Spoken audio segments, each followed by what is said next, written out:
Toto, I have a feeling we're not in Kansas anymore. Ladies and gentlemen, and variations thereupon, welcome to Modern Escapism.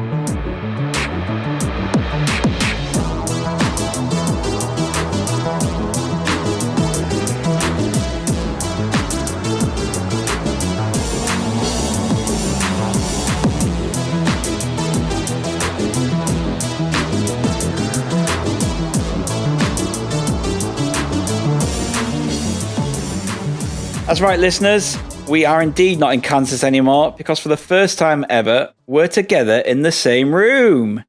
Woo! And we're naked. No, we're not. Almost all of us. Oops. We told you had to bring pants to this. Almost all of us, because unfortunately, that thing that shall not be named decided to rear its ugly head this week, of all weeks, and poor Oodles has had to stay behind at home. But if it wasn't for that bastard virus, you better believe he'd have crawled through 500 yards of shit-smelling foulness to be here. But for now, Zoom will have to do. So, hello, Oodles. Hello, I feel like a special guest. I mean, we all know you're special. Yeah, Oodles is our special guest for the reason I'm not podcast. hosting is because I'm going to be quite quiet on this episode because I can't talk for long without slowly dying. So, yeah, I'm here, but I'm not there. Yeah, it's pretty gutting, to be honest.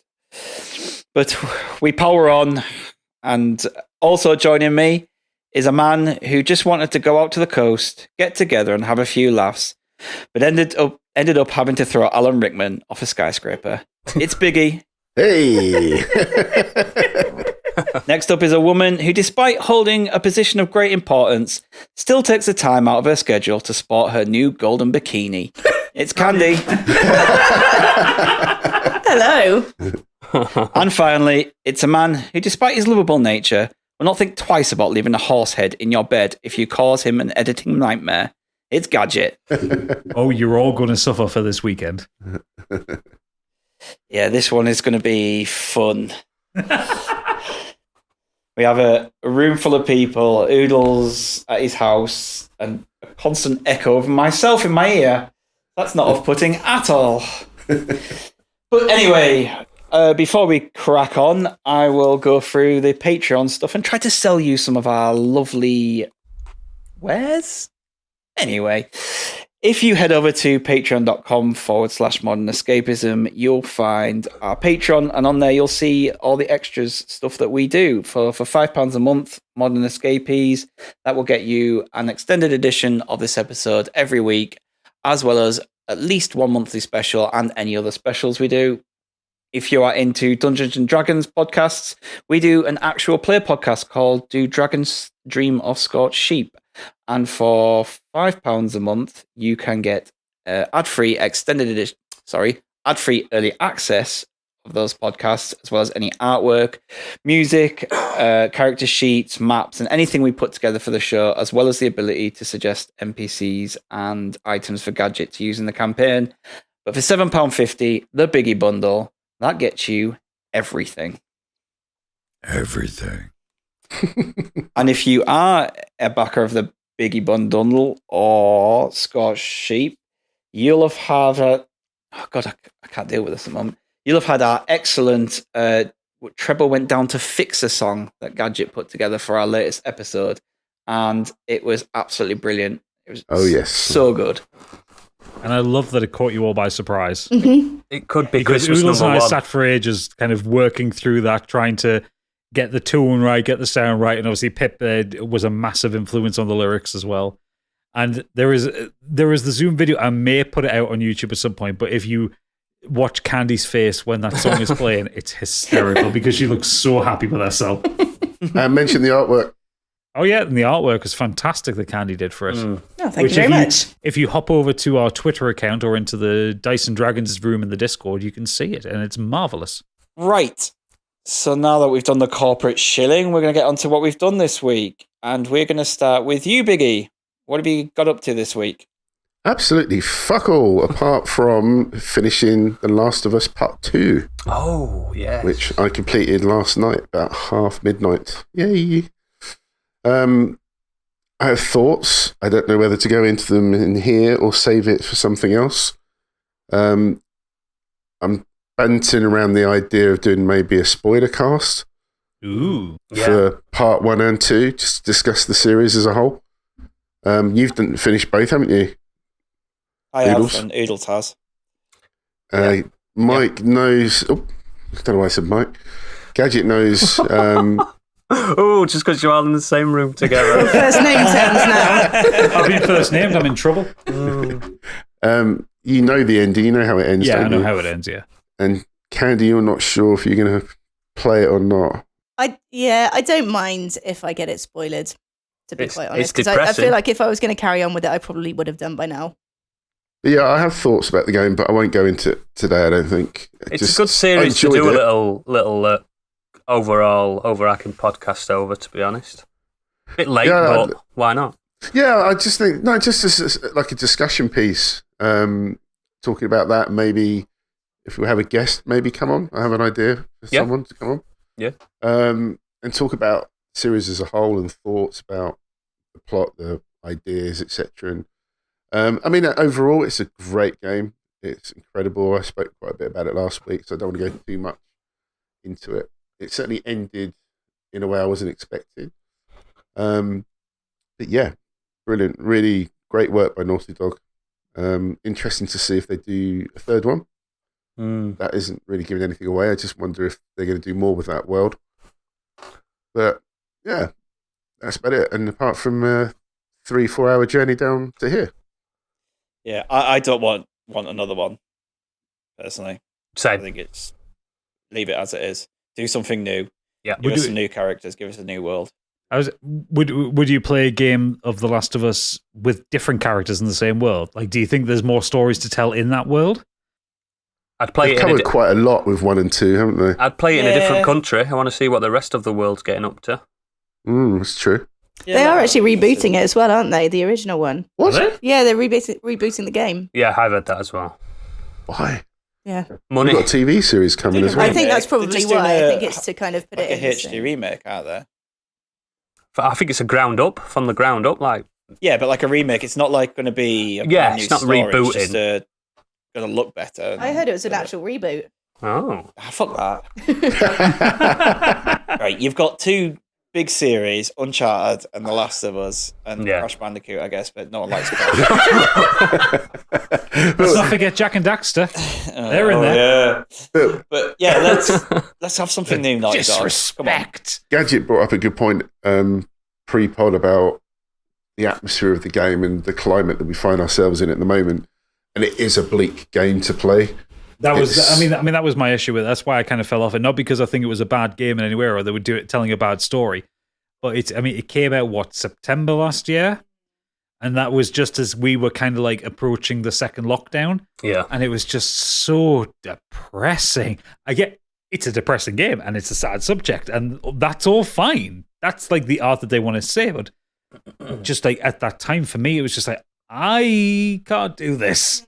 I wonder if that's actually why I dropped off it, because I had my reason for dropping off, and it wasn't to do with the state of affairs of the world. But actually, I wonder if it had more of an effect on me because of that.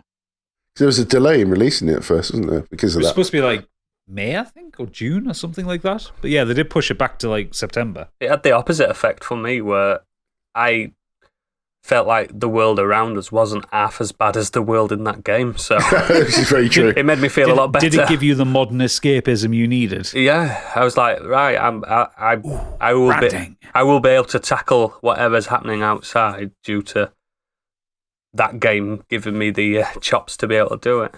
I'm more frustrated with clickbait than clickers.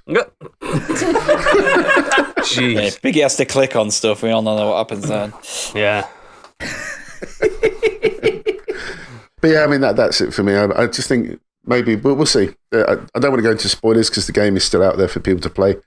So maybe we can do a separate chat about it. We'll discuss off pod. Yeah. But yeah, that is really it for me. Yeah, I think it's probably one of those games where you just don't discuss it. Spoilers, unless someone's played it. It's not really fair. Unless someone says, I'm not bothered, it's fine. But on a public podcast like ours, I would never dream of discussing spoilers on it, even if it was like 5 years down the line. So yeah, maybe we will do one like that. Would be nice to do, actually. Right, so Candy, what about you? What have you been up to? I also haven't been up to that much due to the way that we're podcast. recording. I know, but what I did do, seeing as I had a 5-hour journey today, I finally started the Silo Saga, the first book that was born. Way. I've actually had it since you recommended it, and I've had it on audiobook, but every time I've gone to play it, I've fallen asleep, and that's no slight against the book at all. Hugh Howey is crying right now. I just tend to listen at night time, and I finally got the chance to listen to it properly today, and I got a good, probably about 6 hours in now, and it's just starting to kind of spice up. And without going into spoilers, it's kind of at the point where not everything is what it seems. Oh, so you're actually a good way into it. So you're like well into Jules' story, yeah? Oh yeah, way into it, yeah. So she's been, how do I say this without spoiling it? So she's had a position in the top few layers, and now she's gone back down. Oh yeah, I know where you are. Yeah, so yeah, really, really enjoying that. I wish I had started it sooner, but I just haven't had the chance. So hopefully I'll finish it on the way home. Also, I'm going to start talking about Skyrim again, I'm afraid. No! I know. I'm going to talk about it the same amount of times that they released the game. God, we'll be here forever. Infinitely. But every single podcast we do from now on is Skyrim based. But yeah, no, they had a live concert, which I spoke about last week, and it was to celebrate the 10-year anniversary. And it was a really nice, it wasn't sort of braggadocious from Bethesda's point of view. It was more of a celebration of the fans. So that was really nice to watch. They had the actual fans on there telling their stories and how Skyrim affected them, and where it's people that have met from playing the game and subsequently got married, or people that it's been a turning point in their lives. So it was really cute. It did get a little bit sentimental at one point, but what was nice so that there was a little surprise at the end, and that was the soundtrack to Starfield, which is the next big Bethesda IP coming out. So that was really nice. That was a good 10 minutes of the music from that game. So it was really exciting to listen to. But I just have to kind of manage my excitement because there's a whole year before it actually comes out, and I just can't maintain the same level of excitement for the whole year. No. You've got to reserve that level of hype for the next version of Skyrim to come out. Oh, absolutely. And we've got at least 3 more versions before next year. So 2 released this week, didn't there? 2 different versions. I like to think Todd Howard came on stage and went, Skyrim moved me to a bigger house, a castle. But yeah, that's it for me really this week. I mean, I can talk about things that I've spoken about before, of carrying on with Death Stranding, and I'm right at the end. I've only got a couple of hours left, and I just haven't, because I know the last couple of scenes are a good few hours long, and I just need that time to sit down and properly watch it. And don't forget, there is more after the original ending, like I told you last time. Do you know what? I haven't actually done any of the new content either. I haven't used any of the new just mainlined this despite the extra content. The new content's incredible. I wanted to experience the story again, but you can do it after. Yeah, exactly. So I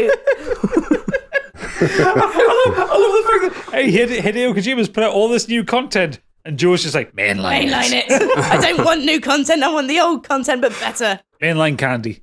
Yeah, so I'm gonna go back into it, but I just want to finish the end of the story. I hadn't intended to play it at all. I wanted to play Deathloop, but I wanted to see what it looked like on the PS5. And I haven't gone back. Excellent. So, what about you, our fallen brother, Hoodles? What have you got up to? I've been doing loads of stuff because I've been stuck in my bedroom. But you can't talk about that on the pod. No. How is that facture porn? I can't do that stuff. It makes me out of breath. And another feeling, mate, with my sternum. Yeah, breath is kind of what I'm lacking at the moment. So, I watched 2 movies. One, Shang-Chi, really solid movie. Didn't break the mold for me. Mid-range, isn't it? What? Sorry. Mid-range. Mid-range, yeah.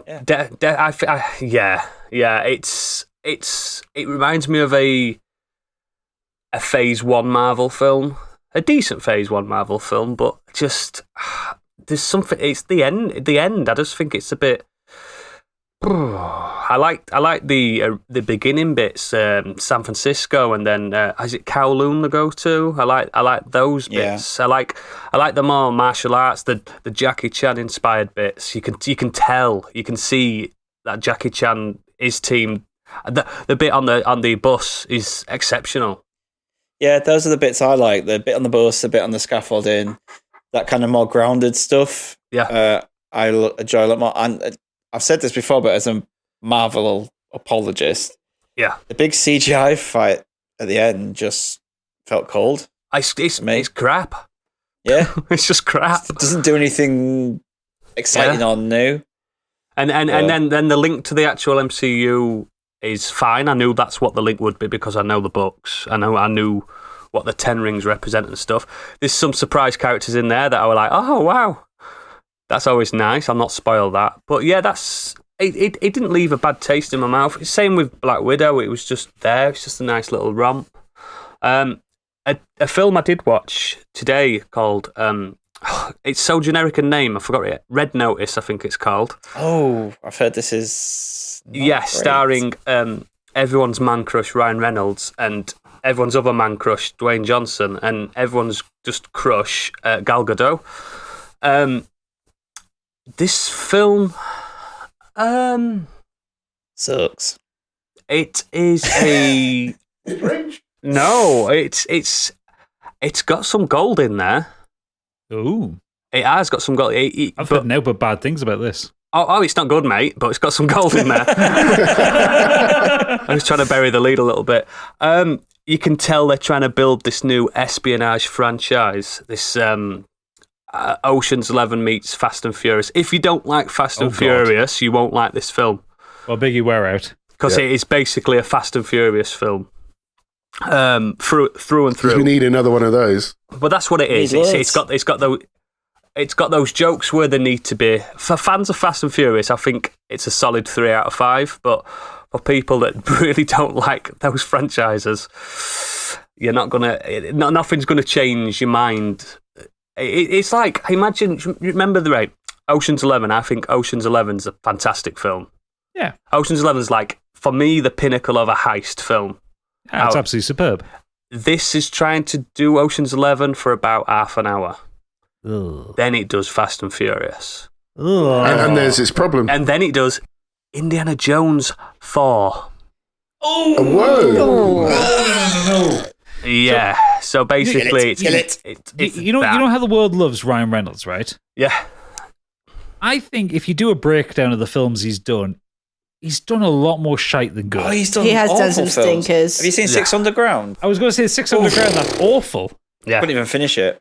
Deadpool shite. He's not. No. He's not even the best thing in this. What was that rom-com he did with Sandra Bullock?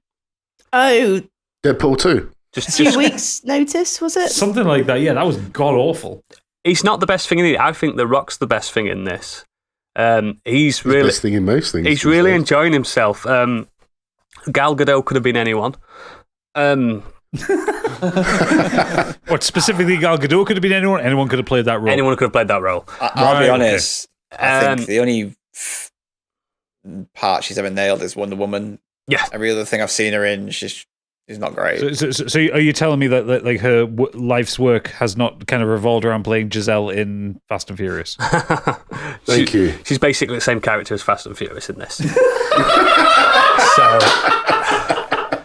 yeah, it's good that it's on Netflix. It's free to. No one pays for Netflix, I don't think. Anyway, everyone uses steal it from you, Oodles. Yeah, I thought everyone so. in the world. I thought so. And it's fine. Everyone's stunning in it. It looks good. It's just it is. If the best way to describe it is the closest film to this for my money is Indiana Jones 4. That's what it felt like. Oh God, Jesus! That's not a comparison any filmmaker wants. Yeah, I know. Is there a fridge involved? Yeah. Is there aliens involved? No. So it's purely on the fridge based. I'll have you know, there's no aliens in Indiana Jones 4. They're interdimensional beings. You do know this, don't you? Is there any Rear Winston in Red Notice? Say that again, sorry. Any Rear Winston? No. There's a worse character than Ray Winston in this. What's it? Jonesy. Well, all I'm saying is it's supposed to be a Spanish Viscount. You'll see. They brought Sean Connery back out of permanent retirement. That would have made the film better. It's fine. It's a romp. Shang-Chi is a way better 3 out of 5 than that 3 out of 5. But they both got shit endings. Have you reached the point of multiple 3 out of 5s? Yeah, but there's different categories of 3 out of 5s, isn't there? Like a Marvel 3 out of 5 is a normal film's 4 out of 5. Right, okay. Because it's just a Marvel film. Can you list this down for us so we know what the fuck you're talking about? And then give I know what he's talking about. Yes, but you exist in the letterboxed matrix. But yeah, it's fine. Watch it. Like I say, it's sexy, and you can't beat a bit of sexy, can you really? It's. I think, was it the Empire review I read that they mentioned the special effects all look exactly that. It's like it's filmed in a studio. Oh all God, the locations there's a bit there's a bit at the end where they're supposed to be on a beach, and I'm like, that looks like local swimming baths. That. Is there a swimming gala going? I was like, wow, and this tries to be a deep twist, but I saw the twist at the beginning, and if I can see a twist in the film, you all can see a twist in the film. Trust me. Ooh. But you know how heist twists do it. Ooh, spies and heist. But yeah, it's fine. Red Notice. The film's so average. It's got an average name and an average score. It does sound like beige wallpaper. I think it's Netflix's most expensive film. Really? Is it? Jeez. Yep. Wow. Oh dear. Wow. Even more expensive than the Ridiculous 6, which was supposed to have an obscene budget. Yeah, I'm pretty sure this is I don't. one. I think I know where the money went on this, because there's a really good. Get ready for it. Car chase. But without is there without lots of cars. downshifting involved in like sweating? Oh yeah. But without cars. You'll see. Car chase without cars. Yeah, it's basically humans being cars. Some red turtles in it. Yeah, humans being cars. Banana basically. skins. Humans being cut. Fuck me.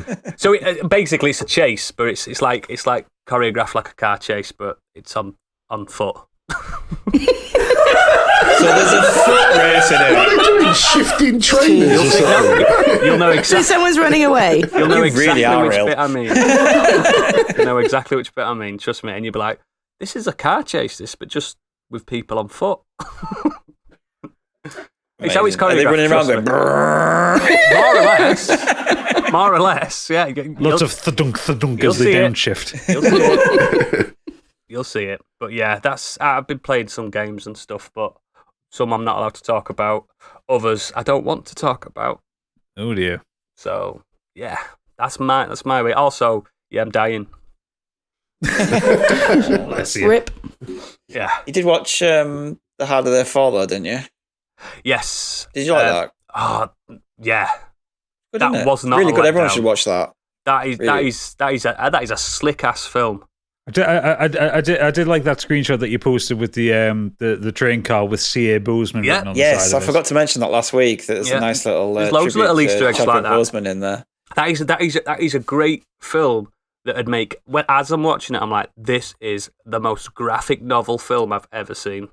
Oh wow. Should be a graphic novel. Yeah. It's yeah. Watch that instead. Ignore everything I've told you and watch that instead. We will. And we normally do. Yeah.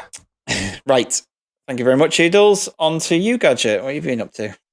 So a couple of things. I got sufficiently pissed off with Tortured Souls to give up on it.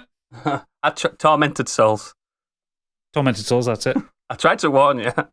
Yeah. I was enjoying it up to a point, and I just... There's a point in the game where you meet like a kind of nemesis kind of creature, like an unkillable chaser kind of creature, Stalker. which I'm fine with. And I enjoy that in horror games. Like, I love Mr. X, I love Nemesis, I love all this kind of shit. And Pyramid Head, all these kind of things. The problem is with this bastard, he has no predictable behavior in that you won't see him for a little while. You'll be kind of going around doing out puzzles, and you'll walk into a room and you'll hear his music, and he will usually appear in a bit of a narrow walkway where you can't avoid him and you will take damage. And he hits fucking hard. You can take like 3 hits from him and then you're dead. The problem is, at that point, the mansion is repopulated with enemies, so you're also taking hits from other things. And the enemies take a lot to kill, don't they? All the healing items have repopulated. Yeah, this sounds like Dark Souls. No, it's not. No, it's fucking worse. At least with Dark Souls, every time you die, you get a full set of healing items. And swords don't run out of ammo. And swords don't run out of ammo. And it's at the point where, like... Mine does. I enjoyed the kind of nostalgia trip for it. I really did. But it's kept too much of the shit that annoyed me of like Resident Evil 1 and Resident Evil 2 and stuff like that. Like, what they should have done was take the stuff that is nostalgic, the fixed camera angles, the kind of restricted items, inventory management, that kind of thing. But like put in maybe like a more generous autosave system or a better way to heal yourself or something like that. The baddies have got too much HP as well. Yeah, it's at the point now where the nostalgia's worn off and I'm just reminded about how irritating those mechanics are. Yeah, and you can just play the Evil Within instead. I could play the Evil Within and have a better experience. Yeah. So instead, I played a game that I didn't think I would like, in a genre I know I hate. I played Forza Horizon 5, and I'm fucking loving it! It's awesome. It's really good! It's foursome. Appalling. Even I wouldn't have gone that far. I was going to say, Oodles, you're really got sick. a yellow card. Yeah. Okay. Yeah, Forza Horizon, if you haven't heard of it, it's Microsoft's arcade racer, based on the Forza Motorsport brand, but it's just a bit silly. It's all about fast cars, huge jumps, open worlds. This year it's set in Mexico. Sounds like Fast and Furious. So it's a Fast and Furious game. Basically, it's Fast and Furious. Weird that you like it, though. Yeah, but it starts as Fast as Furious. The opening is a Fast and Furious film. Yeah, the opening of the game, you're thrown out of the back of a plane with a parachute. Yeah, in the car. Of course you are. In the car, so you hit the ground at 70 miles an hour immediately. Is there a safe following behind you as well? A massive fuck off safe. As your parachute.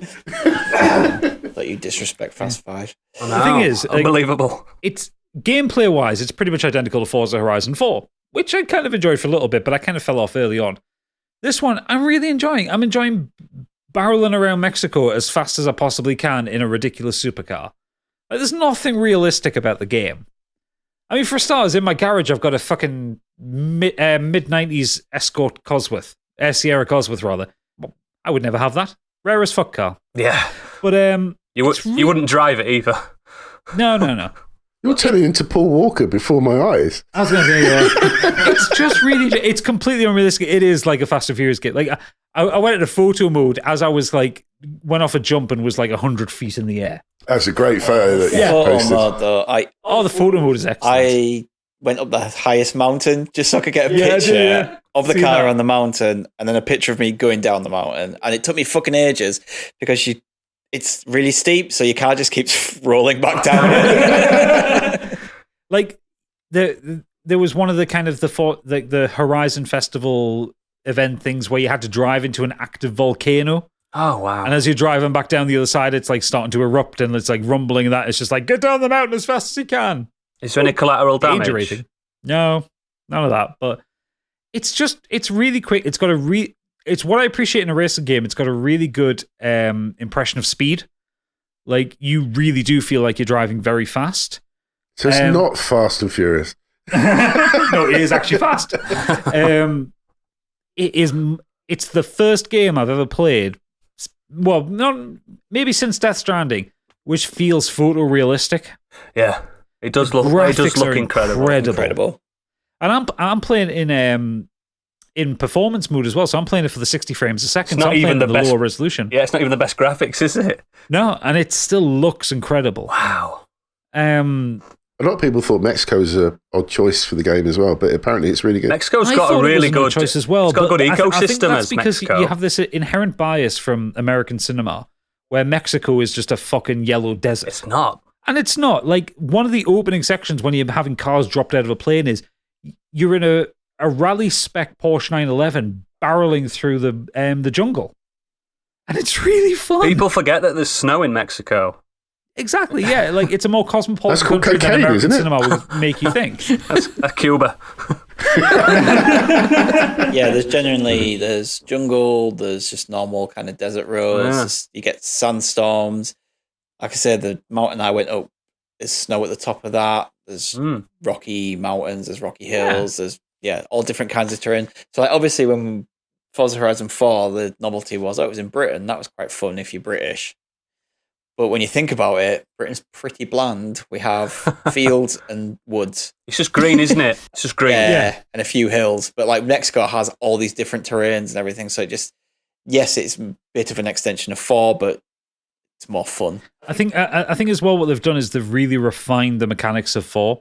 Like it doesn't really feel much different to 4 to play it. But I think there's a few less irritating things. Like it doesn't take as long to unlock the multiplayer mode.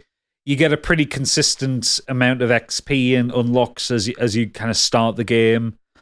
It's just they've taken away just some of the irritating shit. And given it's on Game Pass as well, it's amazing. Like a game like this, I didn't have to fucking pay anything for, apart from me $10 a month, you know? That's what I felt like with Flight Simulator. I was like, this is one of the most anticipated games of all time, and it's free. So I can't get my head around Game Pass at all. How it works for Microsoft. I know there must be a loss. Well, no, it's not at a loss because they released the figures, and it's something like since Forza Horizon came out, and with like Game Halo Pass coming out next month, they've had like 9 million new subscribers this year, and they're all paying $10 a month. I'm not. Well, you're not, but because I'm savvy. Tight is the tight. word. I look for the cause. You're a tight Yorkshireman. No, Bill Gates will remember this. I've got a year's worth of Game Pass for half the price. You keep doing that, Sheila. Don't worry. Yeah. Sheila's deals. So I'm on my mum's laptop, so it says Sheila on my Zoom poodles.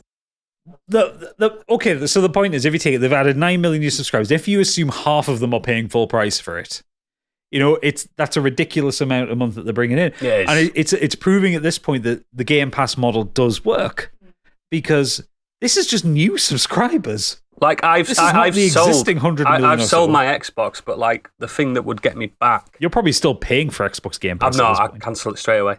The thing that would get me back is when Game Pass is accumulated more a couple of months more games, and I know that the Series S is fucking. You can get them for £200. Yeah, it's fuck all. So I know that down the line, when I get a bit more money, and if we get even loads more Patreon subscribers, I'll just get another. Do you know what I mean? Sony adamant that it's not sustainable, though. I don't think Microsoft give a fuck about sustainability. It's Microsoft. They want people to buy PlayStations, don't they? I think it's that difference in business models, though, because Sony is a Japanese company. They're interested in the money up front. Yeah, hard cash, isn't it? Whereas Microsoft are playing the long game. They want the long-term subscribers. They're like doing like the Netflix model. Whereas like they're trying to put out stuff that's attractive for people to come into the ecosystem. The best way to look at it is you look at Microsoft and the R&D side of Windows platform and how much they put in for the updates that are free to everyone. They're willing to just put loads of money to something to yield profit way down the line. Yeah, they're not scared to do that. I mean, also if you look at it, like the PlayStation 5 might be more powerful out the gates than the Xbox Series X. But the Game Pass platform, Sony's platform is shit. Yeah, like the PSN, the PS Now, stuff like that. It's terrible compared to Game Pass. Yeah, and I don't disagree at all. I won't be surprised if we see. That's what Microsoft has put their investment in. Like they trialed it in the last gen because they released that Xbox One S all digital. Yeah, and that was their kind of trial run for the Series S. I just wonder if they'll eventually put up the Game Pass to more. I think I can see them putting it up at £15 a month, and even then, it's still ridiculous value. I genuinely can see it in the next few years that they're going to release like Game Pass box, which is literally just for Game Pass. Like no, do you know? Isn't that the Series S? Yeah, like the Series S, obviously, but a bit more. I don't know. And I'm not saying Chromecast dongle style thing, but something along. Something like that, where like you've got like the subscription on your phone, like for the xCloud. Yes, and it's just that, and it's for so that. So basically doing Stadia right. Yeah, basically. maybe with a little bit of storage, so you can download one game on it. Do you know what I mean? I don't know. Yeah. I just think my only argument against it would be that, for me, I'm looking at it from my point of view. I don't have enough time to play lots and lots of games. I never played so loads having of the them. Game Pass with lots of games being released all the time on there, just when you know they're there, they're relying on someone like and things get deleted to buy Game Pass, and it just sit there for a few months, and you've not touched it. Yeah. So you've not got the money, the value out of it, but Microsoft have got your money. Yeah. I mean, to be fair, I'm fucking guilty of that. Yes, I have. Until recently, I went a few months without paying anything on Game Pass. I might have paid for this, but yeah, I went through playing Deathloop, Tormented Souls, like stuff like that, like all this Persona 5, all that stuff on my PlayStation. Didn't even turn on my Xbox. Still paying for Game Pass. Oh, you get the codes, the cheap codes. Cheap codes are good. About it, then. Cheap codes are good. I don't feel bad about it. Also, as you say about Game Pass, Forza 5 had 1 million early access. Exactly. The only play to early access is to pay a minimum of $39.99. Yeah. So they had around 30, 40 million people buying the early access to play it a week early. I think that's going to be their model for their big releases. I could see them saying, you want to play Halo a week early, multiplayer? You can unlock it, and that gets you all the DLC, that gets you all any extra stuff. I've got a feeling like that, Stig. Livelies or whatever. I think they're going to start doing that with some third-party stuff as well. Some mega deals. I can see them probably doing it for maybe like stuff like Stalker 2. Some mega deals, like for instance, Elden Ring. It's never going to happen. It's too soon now. But Elden Ring, they were saying, if you pay $19.99, you get to play Elden Ring a week early, and you get the DLC. Ooh. And people are going to be like, only on Xbox I can do that. Okay, I'll do that. Yeah, it would be, like maybe like saying to people like pay a little bit more than what the season pass costs to get early access as well. Yeah, and then Sony's going to be like, we'll do that on the PS6. You know what I mean? It's just going to be too late. No. Sony will come in on the PS6 with a Game Pass. Yeah, called Game Pass. There'll be a generation behind on good ideas. yeah, that's true. You know, like how the 360 came out and the selling point of the PS3 was you don't have to pay for the online, and then Sony saw how much Microsoft made from Xbox Live. Yeah. PS4, you've got to pay for the online. Yeah, they'll play catch up one day, but I mean, the figures speak for themselves on actual consoles. But with Sony, you don't know if anyone's even playing them. They might just be in somebody's garage. True. Do you know what I mean? All them scalpers. But regardless, Forza Horizon 5, if you got Game Pass, it's a fucking no-brainer. Just play it. And even if you don't like racing games, give it a blast, because even if you play 2 or 3 hours of it, it's really enjoyable. Yeah, it's really good. Cool. Right, on to me then. I've been playing a game recently, about 26 hours or so into it. Wow. So I think I'm at a point now where I think I can discuss it on whether I like it or not. I'm just going to share something. Oodles, close your eyes. No, it's all right. No. Why? Can you hear that?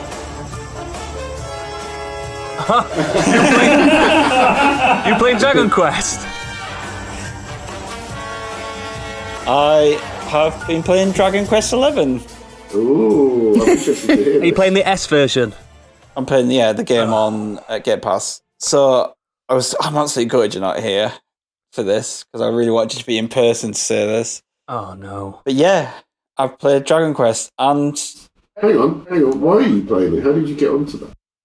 because Oodles never shuts up about it. It works. Oodles never shuts up about it. Oh, you just only thought you were actually going to play it for once? Yeah. Oh. It works when you constantly mention something's your favourite game ever. Because I've always said, I'm not going to play that. It's a JRPG. He's a good friend. I don't like it. But it's on Game Pass, and I downloaded a load of new games onto my Xbox, and I started playing it, and then I haven't stopped playing it. And I haven't played Deathloop since the first week it came out. I've got it here as well because I got it on a lend, and I'm still not touched it really. But yeah, it's pretty good, isn't it? Yeah, pretty fucking good.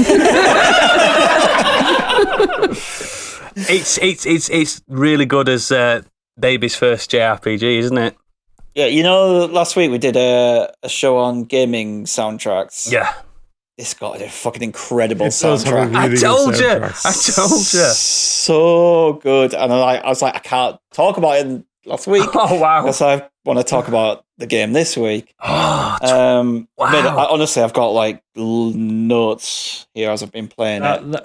I mean, for you're playing the battle music to get the reaction from Oodles. The battle music is really fucking good. yes. Yeah, It's like I've played loads of JRPGs, and that is the most memorable battle music. It's better even than more Final Fantasy VII. It's better. And you even hum it when you're battling as well.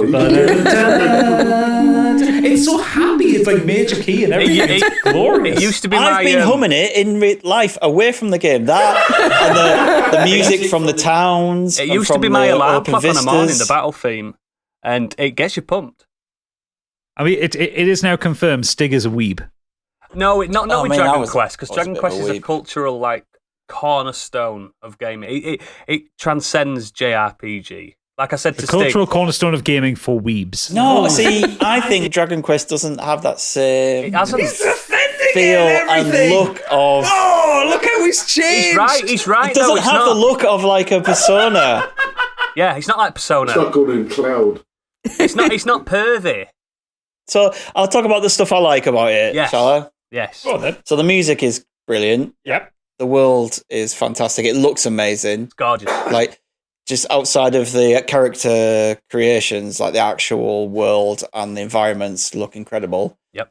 The battle system I really like. Yeah. Because you can mix it up depending on how you want to play. So, and it's not surprise attacks. I hate surprise attacks. So I want to fight a monster, I'll go up to it and hit it. Yep. If I want to ignore it, I'll just run around it. Yep. And I can set it to automatic fighting. I can set it to all different types of defense or attack or follow orders. So what I tend to do is, if I'm just doing a bit of grinding and hitting low-level monsters, I just set it to automatic. You barely grind. You barely need to grind. You It's all- barely need to grind. Yeah. Oh, he knows the tactics. If I'm fighting a big monster, I'll put it to follow orders, so I tell everyone how to do stuff, Yes. and I do it. Yeah. Yes. He's engaging with systems, everybody. No, but he's doing it exactly how he should be without anyone telling him. Oodles is appreciating him. I always Look at his have. happy little face, look. Yeah, I mean, this is like a Christmas present for Oodles. Yeah. The crafting aspect is brilliant. The little forge you get. Oh, it's so addictive, isn't it?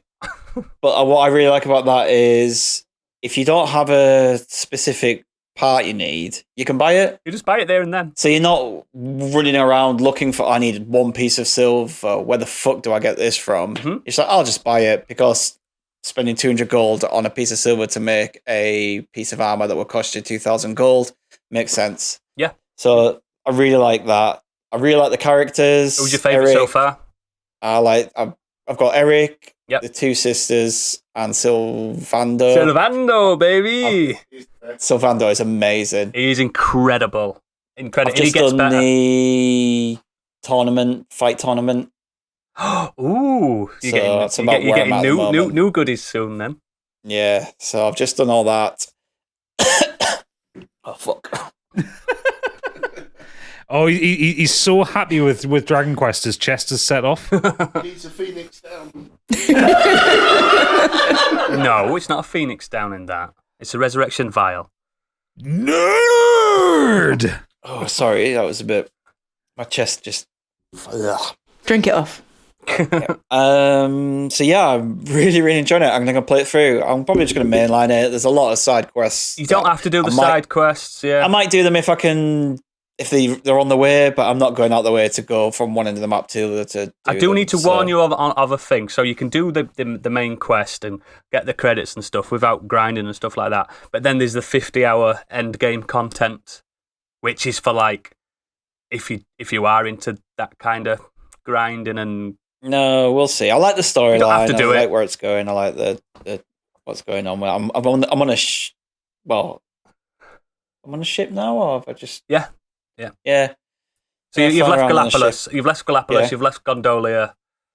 So yeah. I feel like we're in like a situation that when you're playing a Persona game and two characters get a little bit closer, and you get that like kind of little positive kind of sparkle that comes out between Noodles and Stig. Do you remember when like their relationship has deepened somewhat? Do you remember when when we did the gaming thing and I was describing how I felt with Dragon Quest XI, where I felt like it's every moment you play it, even if you play it for half an hour or an hour, it feels like a little a bedtime story, just gently. That's in my notes. Yeah, he gently caresses you. Little stories. Little smile on Stig. It doesn't matter how much you play, you'll get something done. Yeah, I've got to hear that. Like, I like when you go to little cities, you do everything's like a little story. Yeah. You're doing this little. It's very Ghibli-esque, isn't it? Yeah, I like the design of the characters. I do have some issues. Oh, so do I. I'm gonna have to talk about these.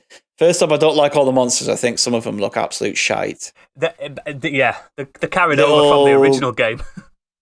What's I've got here? Big monsters with human arms and big lips, big kissing lips. Hogs with wizard hats on. Rabbits in gimp costumes. Yeah. These are weird. And then you get awesome ones like the Spitfire and the Flython, and you get really good-looking monsters, but you have all these little weird ones that just Have you noticed they've all got pun names as well? Yeah. Did you say pigs in gimp outfits? No, bunnies. No, the bunnies. Bunnies and Even better. Rabbits and gimp outfits. Yeah. I mean, that's what rabbits naturally wear. Yeah. Some of jumping is terrible. Some of them date back to 1987. Do you know what I mean? That doesn't make it all right. It does. Yeah, the jumping's terrible. Oh, it's wank. It's horrible. And right, you can't come at me at this because you agreed with this the other week on the podcast. The protagonist being silent is terrible. Yeah, he's detrimental in that story, I think. Because they've done such good work with all the other characters, really good voice actors, really good script, and he just stands there looking like a gormless cunt. Yeah. Have you noticed with the hero character in flashbacks when he's a kid, he talks? Yeah, there's another note.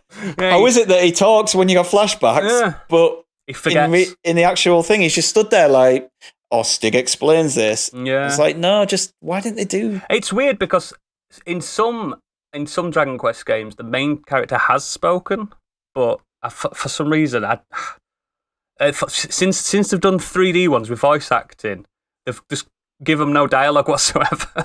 Yeah, I don't know really why. Does stand out. I totally agree. Because if you play in a first-person shooter like Half-Life 2, a kind of silent protagonist works because you're seeing through those eyes. But you're not seeing it through his eyes. You're watching cutscenes. Yeah, it makes no sense. Stands there. And all the characters look like they've got cross-eyed, so it makes him look even more gormless. It is a weird thing with the art that the characters are looking straight forward, but because of the way they've drawn the eyes, like the pupils like in the middle of their face. Yeah.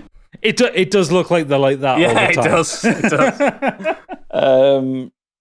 I think that's it. I think the best thing that's the only problems I've got with it. Everything else I'm really enjoying. The hero character, the main character, might not have a personality at all, but his friends have got such personality. Oh yeah, Sylvando as well is incredible. That's one of the little sister Sam you Stig.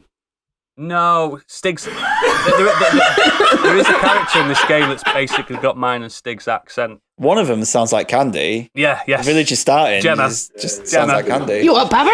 That's exactly what We don't sound like anything. She has the strongest West Country accent. There's also Probably know her. like that West Country accent where it makes them sound thick. Yeah. We don't know what you're on about. There's also a baddie. Look at the size of that monster. I'm not going to name them what they're doing stuff, but there is a baddie later in the game that has got the thickest Geordie accent you've ever heard. Amazing. Fucking mint, like. Oh, he says mint. Oh, that's mint. But, oh, God, yeah. So, yeah, I mean, there's a few questions I have. I'm so happy. Right. It's like Christmas for you, isn't it, Oodles? What's with all the big muscly guys in gimp masks? It's Japanese homoeroticism, isn't it? Maybe I'm immediately interested. Maybe I ought to play. They've always been like strangely obsessed with homoeroticism in Japan, haven't they? Because it's like quite a regressed homosexual nation, isn't it? They're not loud and proud like a lot of people. So yeah, that's why. The words coming out of Oodles' mouth are the opinions of Oodles and not modern escapism. Yes. So that would maybe be the reason for Puff Puff? Puff Puff is... That's, It's a blowjob. It is a blowjob, yes. Yeah. But they're just not calling it that.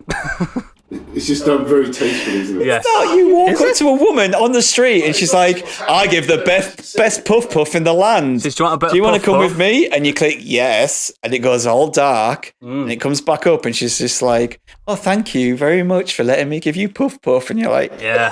you don't get any stamp boosts for it. One of them has the dad do it. Yeah, one of them has to dad do it. There's one bit where you go in, she's like, my dad's one of the best Puff Puff givers in the kingdom.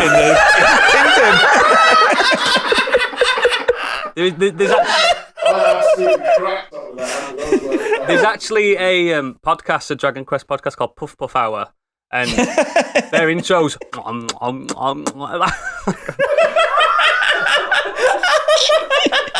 Everyone knows what Puff Puff is. Someone's getting the dick sucked. Do you know what I mean? It is. And what was it in one of the Dragon Quests? I think it might have been one of the DS ones where you could create a character from scratch and you could be a female. And if you're the female and you go for Puff Puff, at the end they go, it's quite hard to do Puff Puff on you. Like, yeah, they ain't got a dick. There's more effort put in. Right, yeah. So that's me. Yeah, thank you everyone for that. I'm glad that I was able to cheer you up there, Oodles. It worked. Good. So, Big E, let's find out what we're doing today. Well, what started out as a great idea has now the potential to end friendships, start fights, and end in a murder, as we're in the same room and alcohol is involved. Because we are simply going to be arguing over the greatest film of all time and why it's Ice Pirates. Well, we might as well just stop the podcast now. Should we go to the Patreon section right now? Hey! Yeah. Hope you enjoyed that.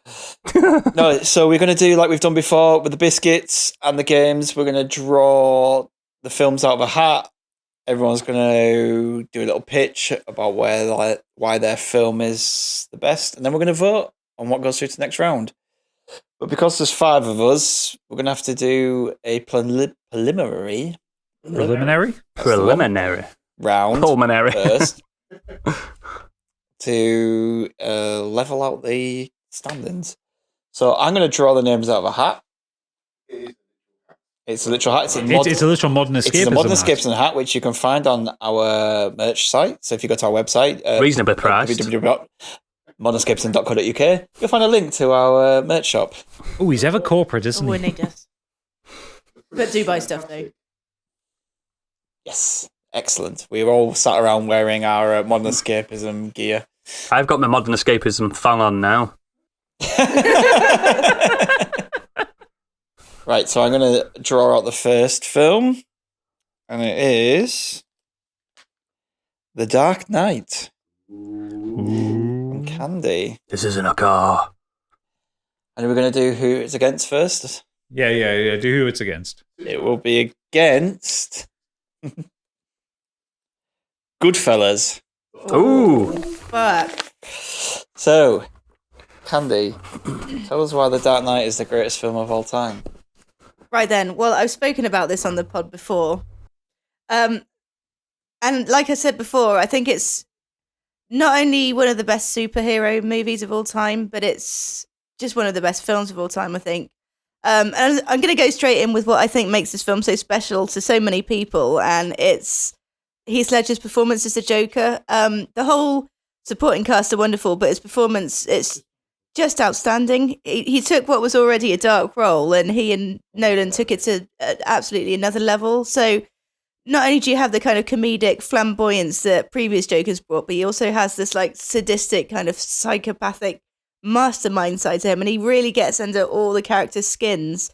He was just this the perfect counterpart to Christian Bale's Batman, and the pair of them, they've just got such a dynamic chemistry on screen throughout the film. And the whole supporting cast, they're all brilliant. Like Heath Ledger, obviously, he's the most obvious one, as I've already spoken about. But you've also got Gary Oldman, Morgan Freeman, Michael Caine, Aaron Eckhart, and Maggie Gyllenhaal. And all of them have a really important role to play rather than just being there as kind of token gestures. They're all integral to the story. Commissioner Gordon and Harvey Dent both played roles in taking down the Joker. And the film's just not afraid to do the unexpected. For example, the scene where Batman has to choose between whether Harvey Dent or Rachel Dawes lives. The audience, along with Rachel herself, kind of assume she's the one who'll be saved. Now, I remember it actually being a shocking moment in the cinema when I saw it, when Batman chose Harvey Dent. And then in doing so, he kind of created this ultra baddie, turning him into Two-Face, and just horrifically burnt and bitter and furious that Batman chose not to save Rachel. And it was just a really clever sort of origin story for him. And moving away from the characters, I think the soundtrack as well. And I can always, like, a soundtrack is nearly, it always sells a film to me. Like, it can be a shite film, and if it's got a good soundtrack, it'll really bring it back. And obviously Batman's not a shit film, but it's just straight off the bat, the music by Hans Zimmer creates just such a dramatic tension. It's especially the main theme that kind of plays throughout. And it's just sort of where he started the trilogy, where the first film kind of laid the foundation. The Dark Knight just took it up a notch, and just everything about it, I think, was perfect. Like Heath Ledger's performance, Christian Bale's Batman, the kind of twists and turns throughout, and just everyone's performance, all the special effects as well were brilliant. It doesn't look dated. I mean, it's an old film now. It's like, came out in 2008. So it's well over 10 years old. It doesn't look dated at all. And it's just from the get-go, it goes straight into the action. You've got that kind of bank heist, and you don't realise the Joker's sort of orchestrating it. Takes the mask off, and it's him. I just absolutely love it. It's brilliant. Wow, well, I'm certainly going to have to up my game for selling a film after that. So, Oodles, sell us on Goodfellas. It's my most watched movie of all time by a massive margin. So, for people a lot less well-known than Dark Knight, Goodfellas, 1990 American biographical crime film, directed by Sir Martin Scorsese, if he was English. I don't think he's a sir. No, of course he's not. That's his official title. And written by Nicholas Pileggi, so the actual author of the book as well, which is based on. The book's called Wise Guy. It stars, and this cast list, impeccable. So you've got Robert De Niro, Ray Liotta, Joe Pesci, Lorraine Bracco, and Paul Sorvino, and many, many other casts. We've got Samuel L. Jackson at one point.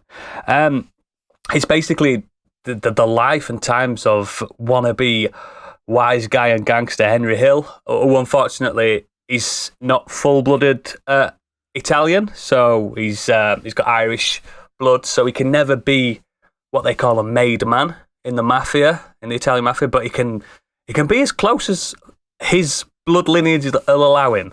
And yeah, it's just the rise and ultimate downfall of that kind of life. Like, for me, it's the pinnacle of the gangster genre, or the American gangster genre anyway.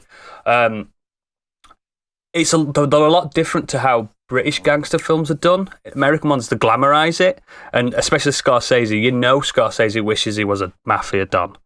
And yeah. I think this is his best film.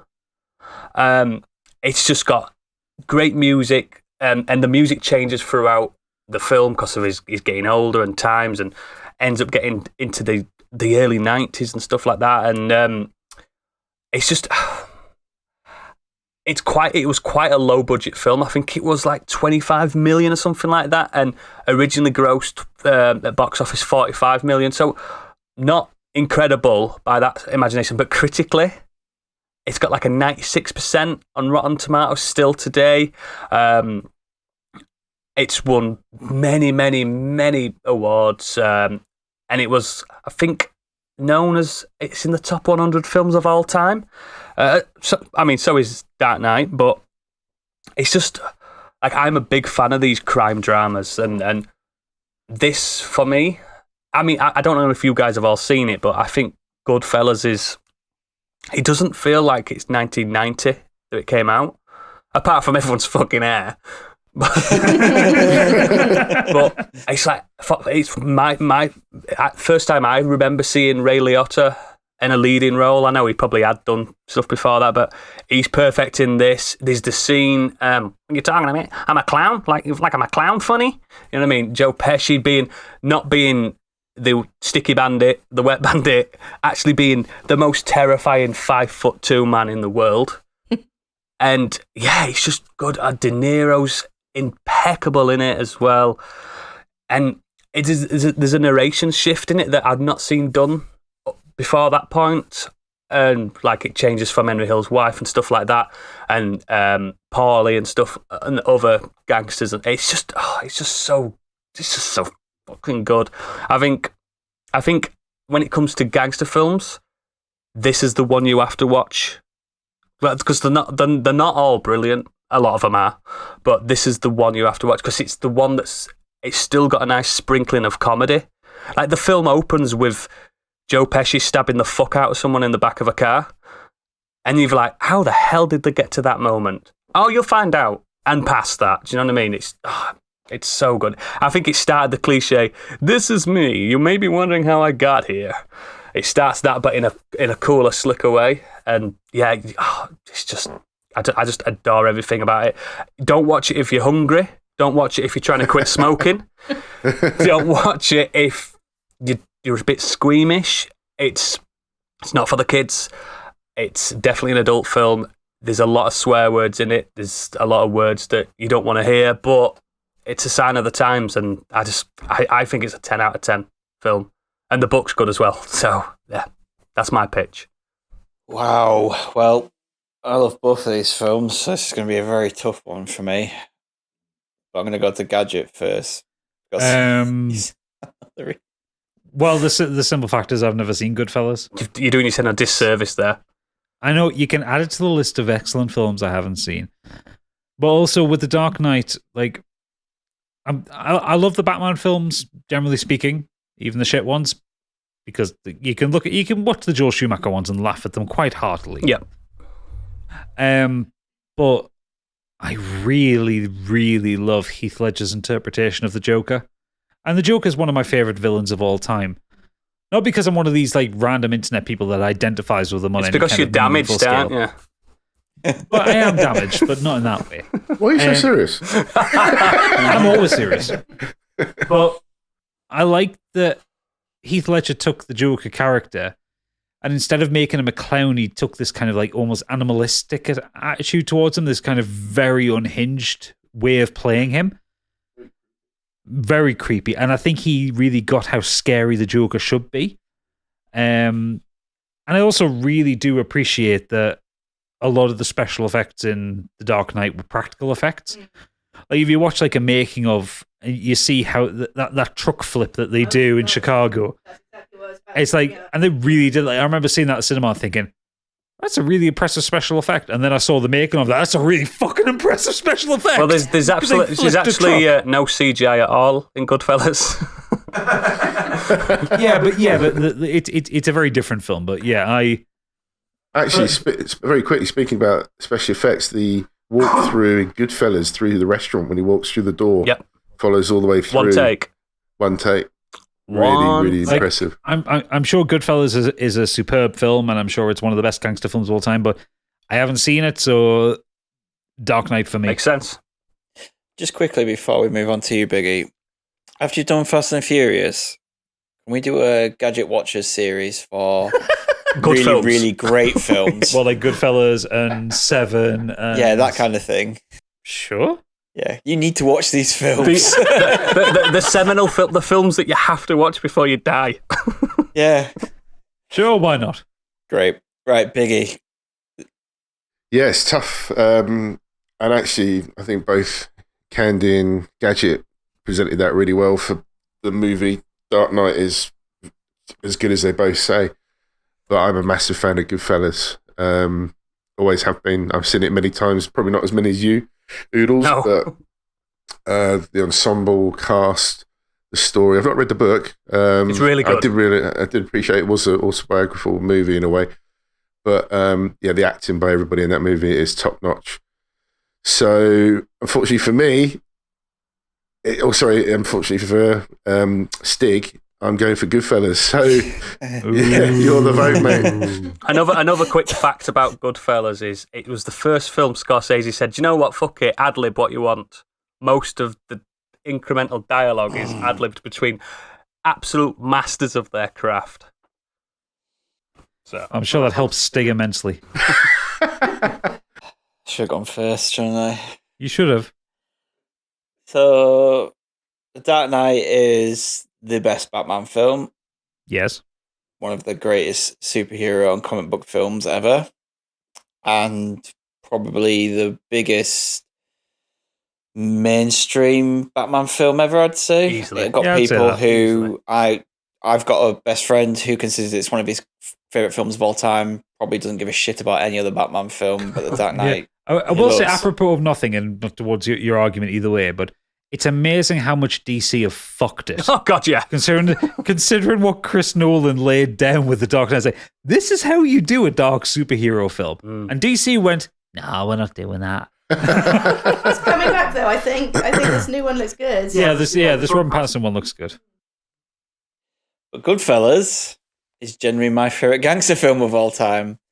I would hold it above the Godfather films. I do. Personally, even though I think they're both 1 and 2, especially both incredible. So I'm really stuck. They're both. I've both as 5 out of 5 films. Ooh. Who do you like more, Candy or Oodles? Don't work like That's that. not the way to vote on this. Artistic integrity demands that I vote on the film only, not on the personality who Can I get nominated you another drink, it. by the way? Somebody could wait on me hand and foot this weekend. Somebody couldn't. So, like... If anybody needs any video game codes, just let me know. I'll get you on this. Have you got Battlefield? I can get it. Done.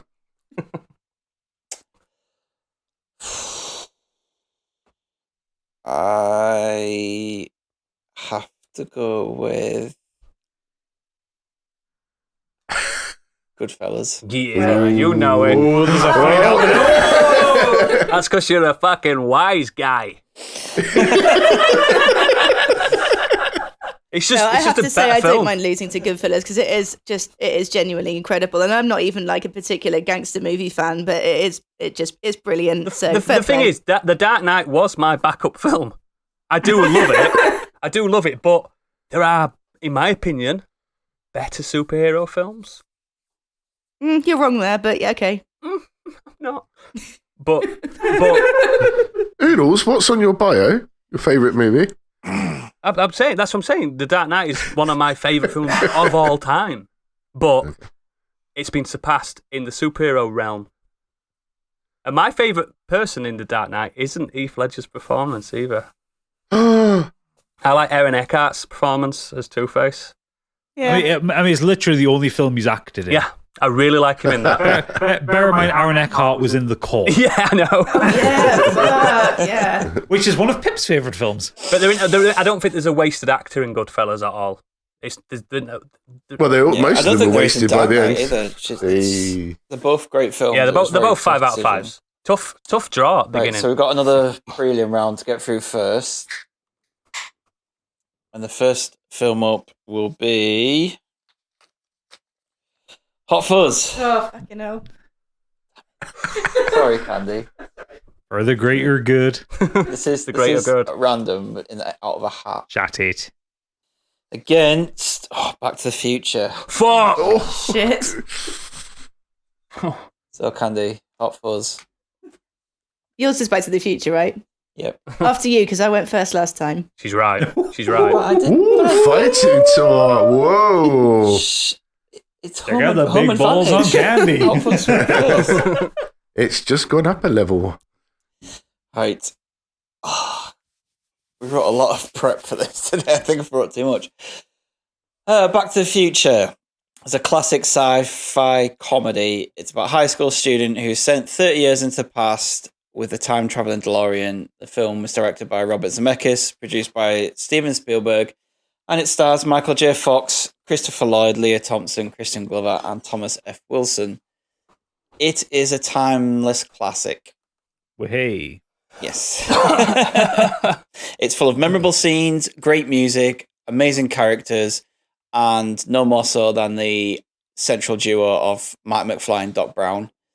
Mark McFly is a perfect protagonist. He's hard to find a hero with as much charm, humanity, and humor as lovable teenager Marty McFly, brought to life by Michael J. Fox.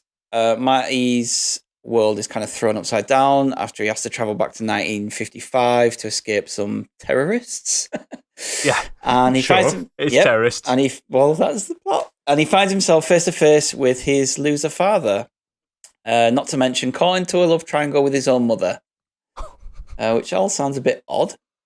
But other than that, it's a really funny film. And Marty is a successful lead not only because he seems like the coolest kid in school, but also because he actually isn't.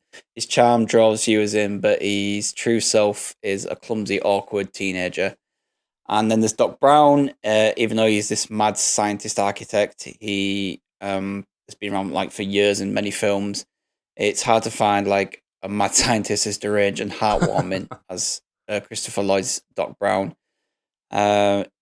His wide-eyed expression, frazzled hair, constant relentless roaming, and just constant kind of madness of here and there and everywhere. The guy just doesn't stop. He is constantly when he's talking, he's over there and he's over here and he's over here, but you can keep up with him easily. And it's you just described Doodles. Yeah. Funny thing is, the way that him and Marty bounce ADHD, off each other is that relationship is just amazing. And less said about a teenage boy being friends with a middle-aged old man, the better. But other than that, it kind of has this teenage boy with his grandfather relationship. That's what it's supposed to be, isn't it? And it works so well. And, then you throw in Lorraine, George, Biff, and all the other characters. The script fits together like clockwork. There's so many parts in that film where if you actually don't notice it, then it all fits into later in the film. So there's little bits going on in the beginning of the film, just in the background, that actually mean something later in the film. And it's just a great script full of great characters, a really fun story. Like I said, brilliant music, and sets out probably one of the best trilogies of all time. And it has an amazing ending. And the fact that we're recording on the 12th of November. Yeah, I was going to say that. Right now is a pretty seminal date to this film. And just everything about it. It is one of the greatest films of all time. There's no denying about that. It's a film that it's timeless. It's classic. I've shown it to... It came out before I was born, and I love it. I've shown it to my children, and they love it. And they've watched the sequels, and they love them as well. And it has just probably one of the greatest endings ever, where Marty goes back to the future, and all of a sudden, he's back in 1955. How the fuck is he back there? We don't know. Let's find out in the sequel. Yeah. But it just has this amazing, amazing ending. And everything that leads up to that part is just fun. And it's just one of the funnest sci-fis of all time. It's just an amazing adventure film. So there it is. Follow that. All right, then. Well, if you want fun films, look no further than Hot Fuzz. I think especially if you're English, you can certainly relate to the kind of small village attitude that which Hot Fuzz is set in. So if you haven't seen it, it's the second in what's called the Cornetto trilogy by Edgar Wright, Simon Pegg, and Nick Frost. So it's their kind of team, and it's the second. The first one being Shaun of the Dead, the third in the film being The World's End. And it follows police officers Nicholas Angel and Nick Frost's character, whose name I forget at this point. Oh, wow. All the homework you were doing for this. I know. It's the wine. It's the wine. Nicholas Angel. That's Simon Pegg's character. And then... Let's just say it's Ed from Shaun of the Dead. Ed from Shaun of the Dead. That's all you need to know. It's Danny, isn't it? It's Danny, yes. You're very correct. It's just one of the funniest films you can possibly see. It's the most quotable. If you've seen the film... literally almost every single line you can relate to any kind of part of the day. There's just any quote. The action sequence is hilarious. The one of my favourite scenes is the Amdrams section Oh, where they're God. doing like a really terrible rendition of Romeo Love and me, Juliet. And at love the end, me. it's like, da-da-da-da-da-da, love me, say that you love me. And I cannot tell you the amount of Amdrams that I've been dragged to in my lifetime. And that's one of the better ones. And it's also like surprisingly gory as well. Like it has some really scary moments, like the bit where the reporter gets the That fucks top me of up the, every time. it's like the top of a church steeple just goes directly onto head and completely smashes it in. And like all Edgar Wright films, it takes a bit of a turn in the ending scenes where it actually gets quite dark in some places, and you've got the horror elements like the greater good and crusty jugglers, and you realise that actually the entire village is in on it. They're Spoilers. responsible. So sorry, spoiler alert. They're actually responsible for all these murders purely because they want to win like the best Village of the Year. the isn't it? Village of the Year award. Yeah, so yeah, all the blood, guts, everything, just so they can win Have this you award. lived in a small rural village? They It is find that that important. shit very important. Having grown up in a small rural village in the West Country, I can relate very hard. It's honestly one of the funniest films you could possibly see. I think I actually stole a quote from that that I've used in my everyday life when people say, "Oh, when's your birthday?" And I'll say, "Oh," and someone will say, "Like, oh, 20." And what year? And every year. Yeah. I love that one. Every year. And we all know what your birthday is as well now. No, shut up. Only if you join our Discord. Ugh. But yeah, one of the funniest films, one of the most quotable. Everyone loves Simon Pegg. Everyone loves Nick Frost. It's the best of the trilogy. It is absolutely the best of the trilogy by far. I've been seeing some Edgar Wright rankings recently after last night in Soho, and some people had it last, and I was just like, They're wild. What is wrong with what is them? wrong with you? I mean, Because it's not even like, even if you don't like it as much as, like, say, Shaun of the Dead or Scott Pilgrim, it's better than fucking The World's End. I was going to say, At World's End is objectively the worst. Yeah. Not that it's a bad film. No, but it's just not as good. Yeah, boy. Right, Oodles. Who are you voting for? This is. I didn't want it to be as easy as it is because I think it's a no fucking brainer. It's Back to the Future. It's literally one of the best films ever made.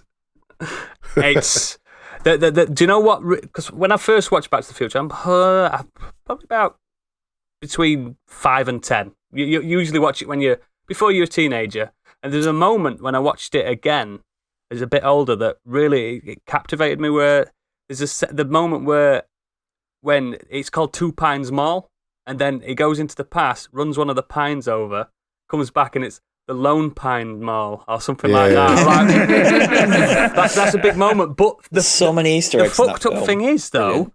Hot Fuzz has those kind of Easter eggs in it. It does. And you can tell there would be no Hot Fuzz or no Shaun of the Dead without Back to the Future.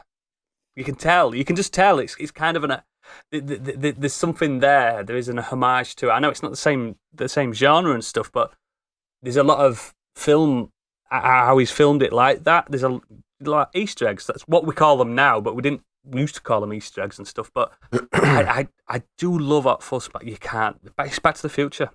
Do you know what I mean? If you'd have said Back to the Future Part 3, I'd have probably said Hot Fuzz. So would I. I know some people like Back to the Future Part 2 better than 1. They're wrong. But it's still a good film. I'm looking at you.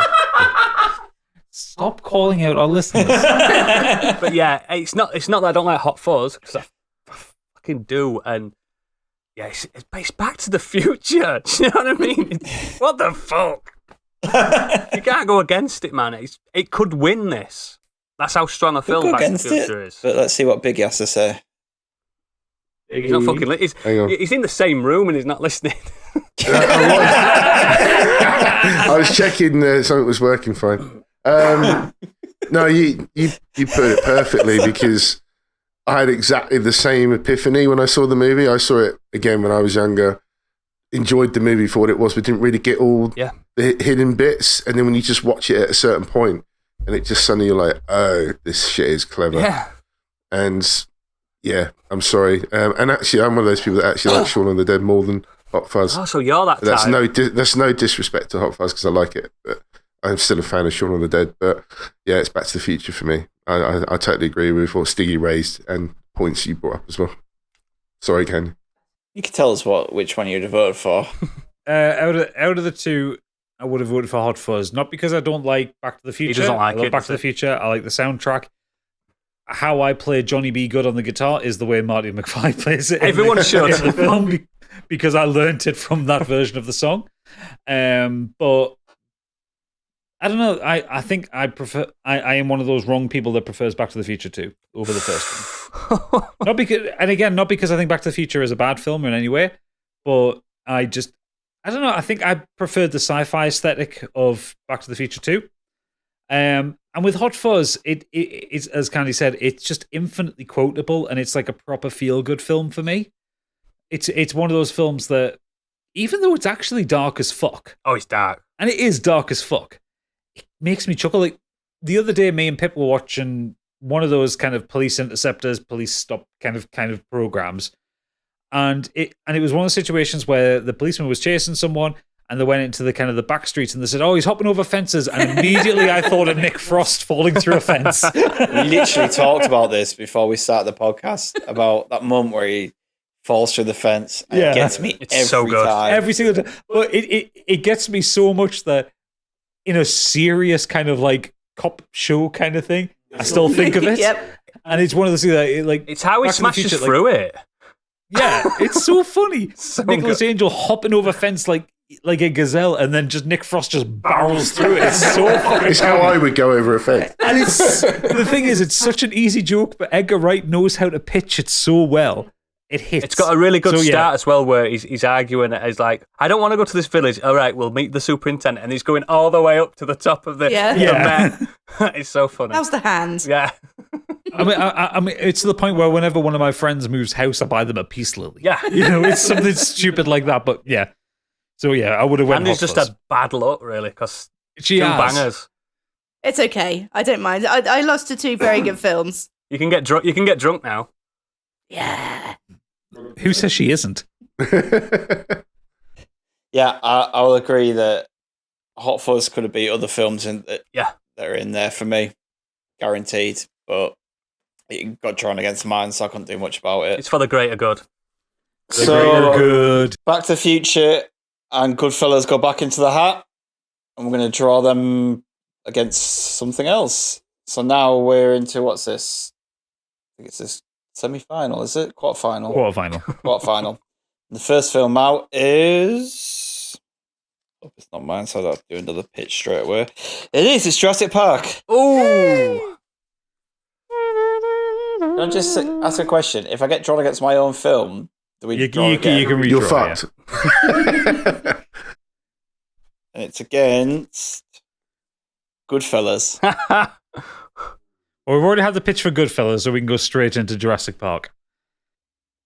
It's one of the greatest films of all time. You all know it's better than Goodfellas. No, I'll do a serious pitch. life So, science. in 1993, Steven Spielberg would unleash the definitive dinosaur film. At least to this day, it's not been bettered since. It's a film that would set the standard in the 90s for CG effects, and a good portion of which are still effective to this day. It's adapted by the novel by Michael Crichton. This film focuses more on man's hubris, but sets out its ability to change, whereas the novel's a bit more cynical about man's perfecting nature. And this is kind of what Spielberg and the writer of the screenplay, Corpus, brought to the film. They take the good stuff from the novel and they perfect it to make this film. Add to that, it's one of the greatest film scores of all time by John Williams. It's a soundtrack that's so iconic even to this day that it carries you into the imagination of Spielberg, Crichton, and Coep. It transports you to a place where dinos walk the earth. Science makes everything possible. It's not only is the soundtrack amazing, but the sound design for that film is outstanding and second to none. The noise that the dinosaurs make are incredible. And in some cases really scary. That T-Rex roar is iconic. those raptor screeches when you're a young child are scary as fuck.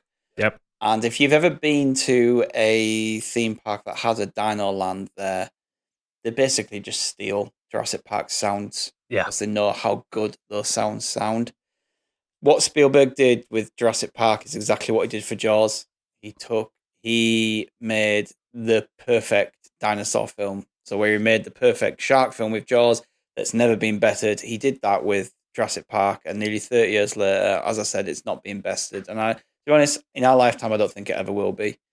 You watch the current adaptations of the Jurassic World films, and you can throw as much CGI and special effects into them, but nothing will have the charm and the special feeling that you get from watching that first Jurassic Park. It stars a plethora of amazing actors, from Sam Neill, Laura Dern, Jeff Goldblum, Richard Attenborough.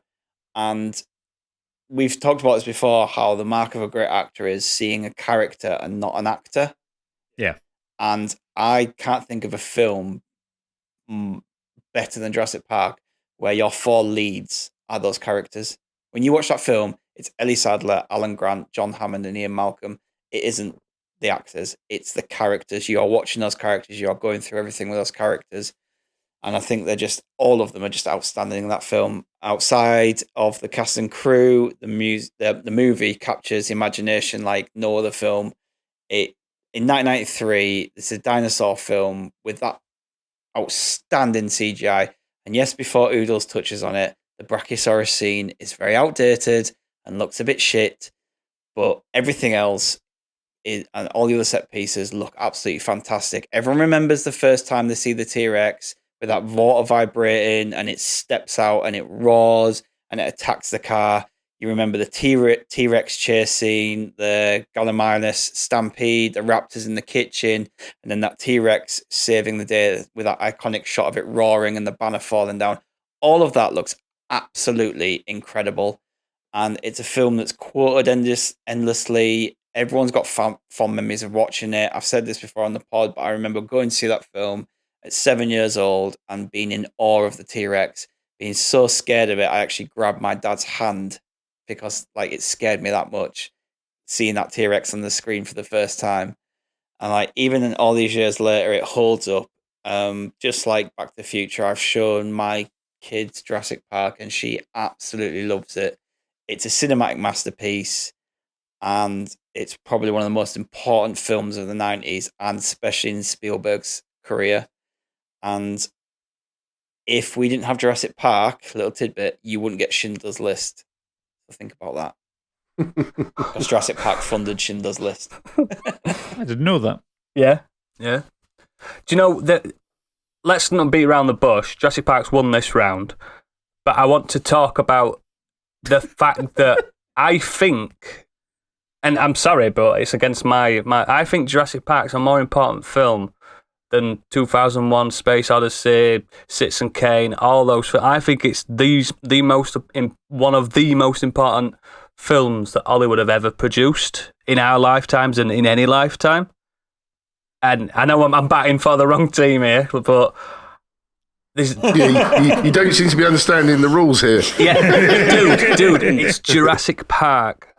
Goodfellas is absolutely exceptional. My most watched film of all time.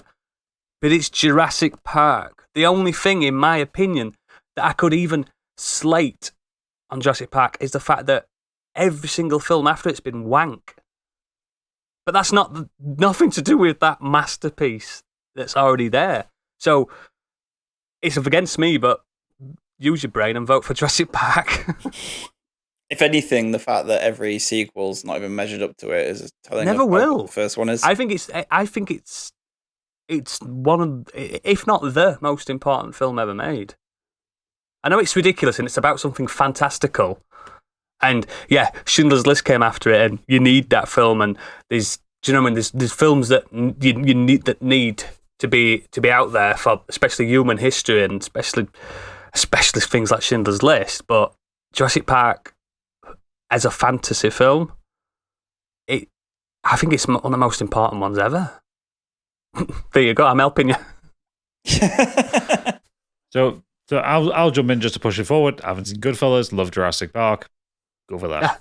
Yeah. You should. I agree. It's just Jurassic Park. The only thing that I would possibly disagree with what you would say is that Jeff Goldblum is playing Jeff Goldblum again. Yeah, he's exactly the same character. Park.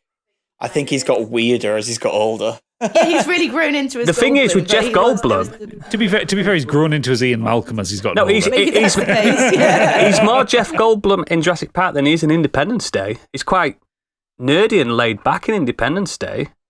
He's not laid back at all. He's fucking highly strung. I don't think he got that weird until like late, to like these days. Like, Yeah, I agree with it. I agree. He can't. If you watch him in The Fly or Jurassic Park or like I said, There's that scene in Jurassic Park where he's got his top off. That meme. He knows what he's fucking doing. Exactly. If for nothing else, look at that meme. He knows what he's doing. Well, I'm going to surprise everyone here, and I'm picking Goodfellas. Wow.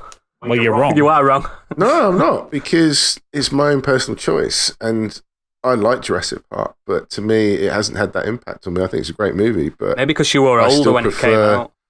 probably. Maybe I it's still an age prefer thing. That's not even a joke. I think Gadget's going for me.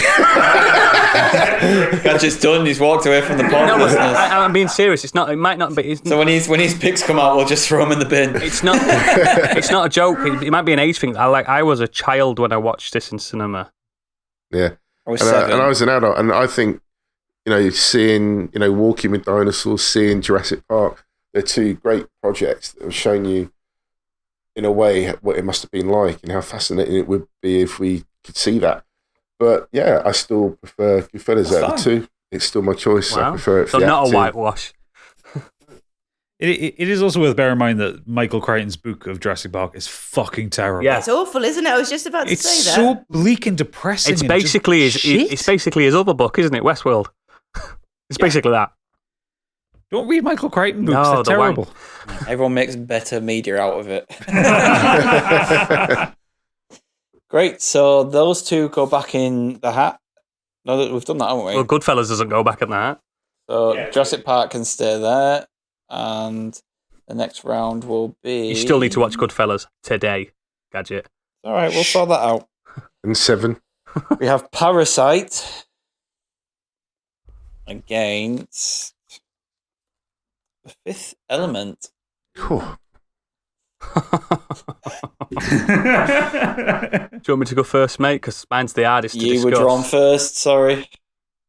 Yeah, I'll go first. So, Parasite. It's a South Korean black comedy thriller directed by Bong Joon-ho. Oh, he's now a household name in a lot of households. The film, get ready, guys, starring Song Kang-ho, Lee Sun-kyun, Jo Yo-jung, Cho Woo-shik, Park So-jam. This is all I ever wanted for Christmas, Jang incidentally. Hee-jin, Him pronouncing South Korean and actors. Lee Jung-yeon. John Cheetham is crying right now. Absolutely. That was real. Absolutely nailed that, Oodles. Absolutely nailed Thanks, it. Don't mate. ignore these. And that was a lot harder because my lungs are at a lower capacity. Oh, look at him. Oh my god. Basically, this is so difficult because the less I say about this, the better. It follows a poor family who scheme to become employed by a wealthy family and infiltrate their household by posing as unrelated, highly qualified individuals. And that's really all I really want to talk about the plot of this film. If you haven't seen it, I think it's one of the most important modern day films. Especially as it's a foreign language film as well, to us, at least, and it's made such a cultural impact. It's won Oscar, I think 2 Oscars. I think it won 2 Oscars. Foreign language film and Best Picture. Best film? Best film, yeah, Best Picture, which is First foreign language film to do it. yeah, which is huge. It's that I'm so glad that's happened, and I'm glad it's a film that when I watched it, and I've watched it in the last 2 years for the first time, and when I watched it, I was like, yeah, of course this has won. This subverted absolutely every expectation I've ever had in a film. People think, oh, Sixth Sense, what? Oh my God, it subverted my expectations. No. Parasite subverts absolutely everything you think you know about it. Even though, because when I first saw Parasite, I thought it was a sci-fi thing. You know what I mean? Because it sounds like a sci-fi thing, parasites and stuff like that, but it's more literal than that. Do you think it had a literal parasite? Yeah. Why not? Why wouldn't I? Do you know what I mean? It's what I've been trained to believe from Hollywood, but it's not Hollywood. If you've seen some of his previous films, then you could probably understand why you'd think that. Now there you go. Watch Host. Yeah, Host. No, thank you. I just think Parasite as a tale of humanity is spellbinding. It's absolutely everything.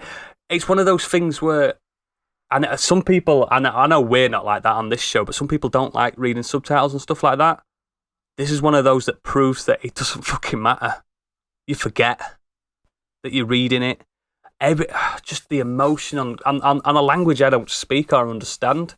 The emotion you're getting out of just hearing it, even if you're not reading it, and everything they do, and the fact that beneath the hood, I didn't know that there's a lot of CGI involved in this film and stuff.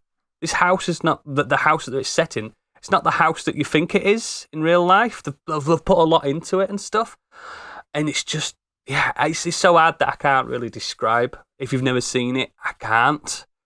You just have to watch it because it's a nice play on class and the class system in South Korea and stuff like that.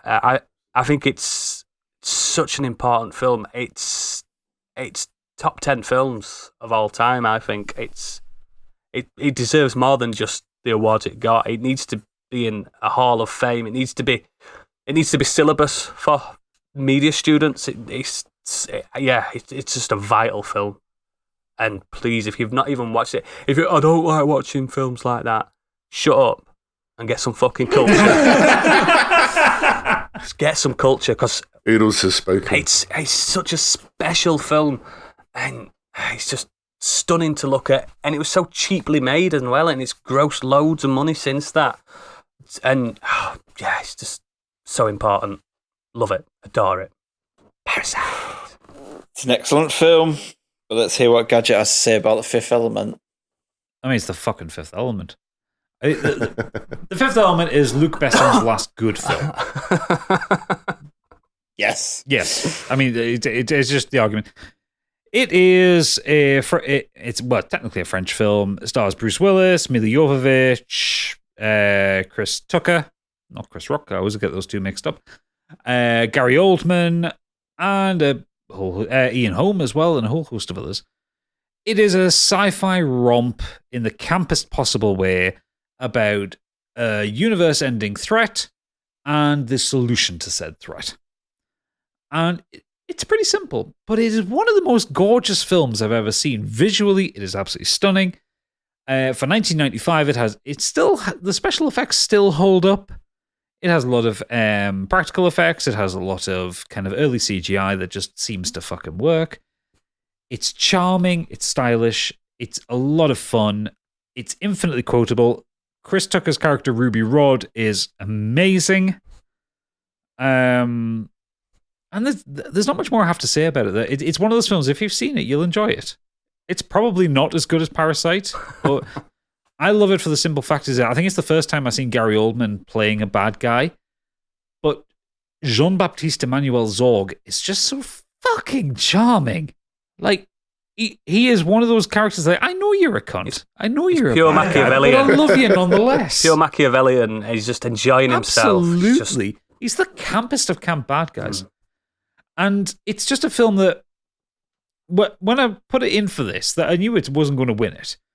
But it's one of those films that I remember from my childhood that just gives me the warm fuzzies. I can watch it endlessly and just enjoy it every time. And I think the best films are the ones that you can just watch over and over again and never get bored of. Mm-hmm. So, yeah, Fifth Element. Watch it. Love it. Good pick. Adore it. Excellent pitch. Candy, what are you going for? I am going to go for Parasite, I'm afraid.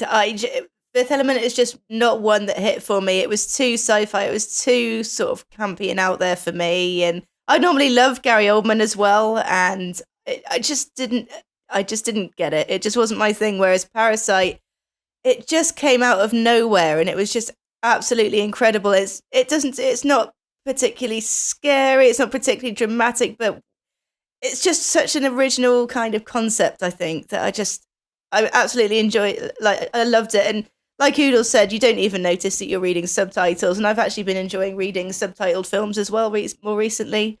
I think Parasite helped me with that, to be honest. Yeah, I mean, it just takes a couple of minutes to get used to, and then you don't even notice it, do you? Because you're playing it out in your head. Yeah, exactly. And I don't want to say too much about the story. Don't spoil it. I've done really well. Yeah, exactly. So I'm not going to, but it's incredible. I just love Parasite. Excellent. Biggie? Yeah, I'm the same. Fifth Element, didn't really get it. Still... I was all right for Candy, but not for me. Parasite is something else. I actually saw that movie without knowing anything about it, so I just assumed it was going to be sort of some Korean horror movie. I bet you wanted to run out and go, everybody watch this! Yeah, you just want to tell everybody about it, and just the dynamics of the family, all the hidden meanings, and then I think it was Doomican on pod originally. Did he mention about all the hidden meanings and the posters? One of the older hosts did, yeah, they did. There's lots of stuff that I didn't even pick up on from the marketing as well. And yeah, I just think Fifth Element just isn't aimed for me. And yeah, just which is weird because you're a sexy guy and it's a sexy film. I want to punch Chris Tucker in the face in that movie. Off. I really do. No, you fuck off. I just hate him. He does my head in that movie. And this is why. Come on, man. Yeah, Come on, man. What I probably should do is actually watch it again and then see if I still feel the same way. But yeah, I didn't get Fifth Element, so it's Parasite for me, I'm afraid. Right. Well, I'm not going to let you down. Well, I am going to let you down, Gadget, but I'm not going to say that I didn't like Fifth Element, because I do like Fifth Element, because it's a brilliant film. Yeah, it's fine. Like, honestly, I don't mind losing to Parasite. I know Parasite's an incredible film. It's fine. But yeah, Parasite is a fucking incredible film. But Fifth Element is great. Also, stick Parasite on that list of things I need to watch. What? I haven't seen it yet. Oh, yes. It's all right. We'll go through these. We'll make a list. What the fuck? But I'm sorry, it's got to be Parasite. I've been busy, Oodles. I've not had time. Right. We've got 4 more films in this hat until next round. Sorry, I'm just getting my breath back. We have Alien versus Dune. You're fucked. Dune, really? No, June 2021. No, I know. I know it's not that one. You do? Dune. Okay. Fucking Dune. Just translate it for the West Country people. So, Alien, Biggie, sell us on the film Alien. I don't need to. Alien is one of the greatest science fiction horror films ever directed. You wouldn't have Dune if it wasn't for Alien. It's filmed in 1979. The book that came out first. The book came out before that film. It was filmed in 1979. Just remember that. 1979. It was directed by Ridley Scott, written by Dan O'Bannon, based on a story by Dan O'Bannon and Ronald Shusett. It follows the crew of the commercial space tug Nostromo, who, for some reason, touch willies. What? Somebody's put a typo in my notes. All right, Ron Burgundy. Been out of the room. Ron Burgundy. And of course, like Ron Burgundy, you read what's on the autoplay. Plus, no, I saw it earlier. I was laughing. I was obviously going to say it. Stig is laughing his head off, so we're in. We're in. Look at him. I can read it. It's not like I'm not going to read it. I can read it. Someone called 999. I actually think we have killed Stig. Go on, the Nostromo, what's up to you? Laughing hurts me so much. It's the most I've laughed since I broke my foot. I'm having to hold my laughs in because it's fucking killing me. I saw it when I came back in the room and I saw it and I was just like, okay, someone's done that. I really hope you hadn't seen it. You just read it out. Oh, man. I'm Ron Burgundy. So going back to my original notes. I hurt so much. So it follows the crew of the commercial space tug Nostromo, who don't touch willies and encounter the eponymous alien, an aggressive and deadly extraterrestrial set loose on the ship. You do know that everyone's names have changed as well. In a bad way. You do know that everyone's names have changed on Zoom as well, don't you?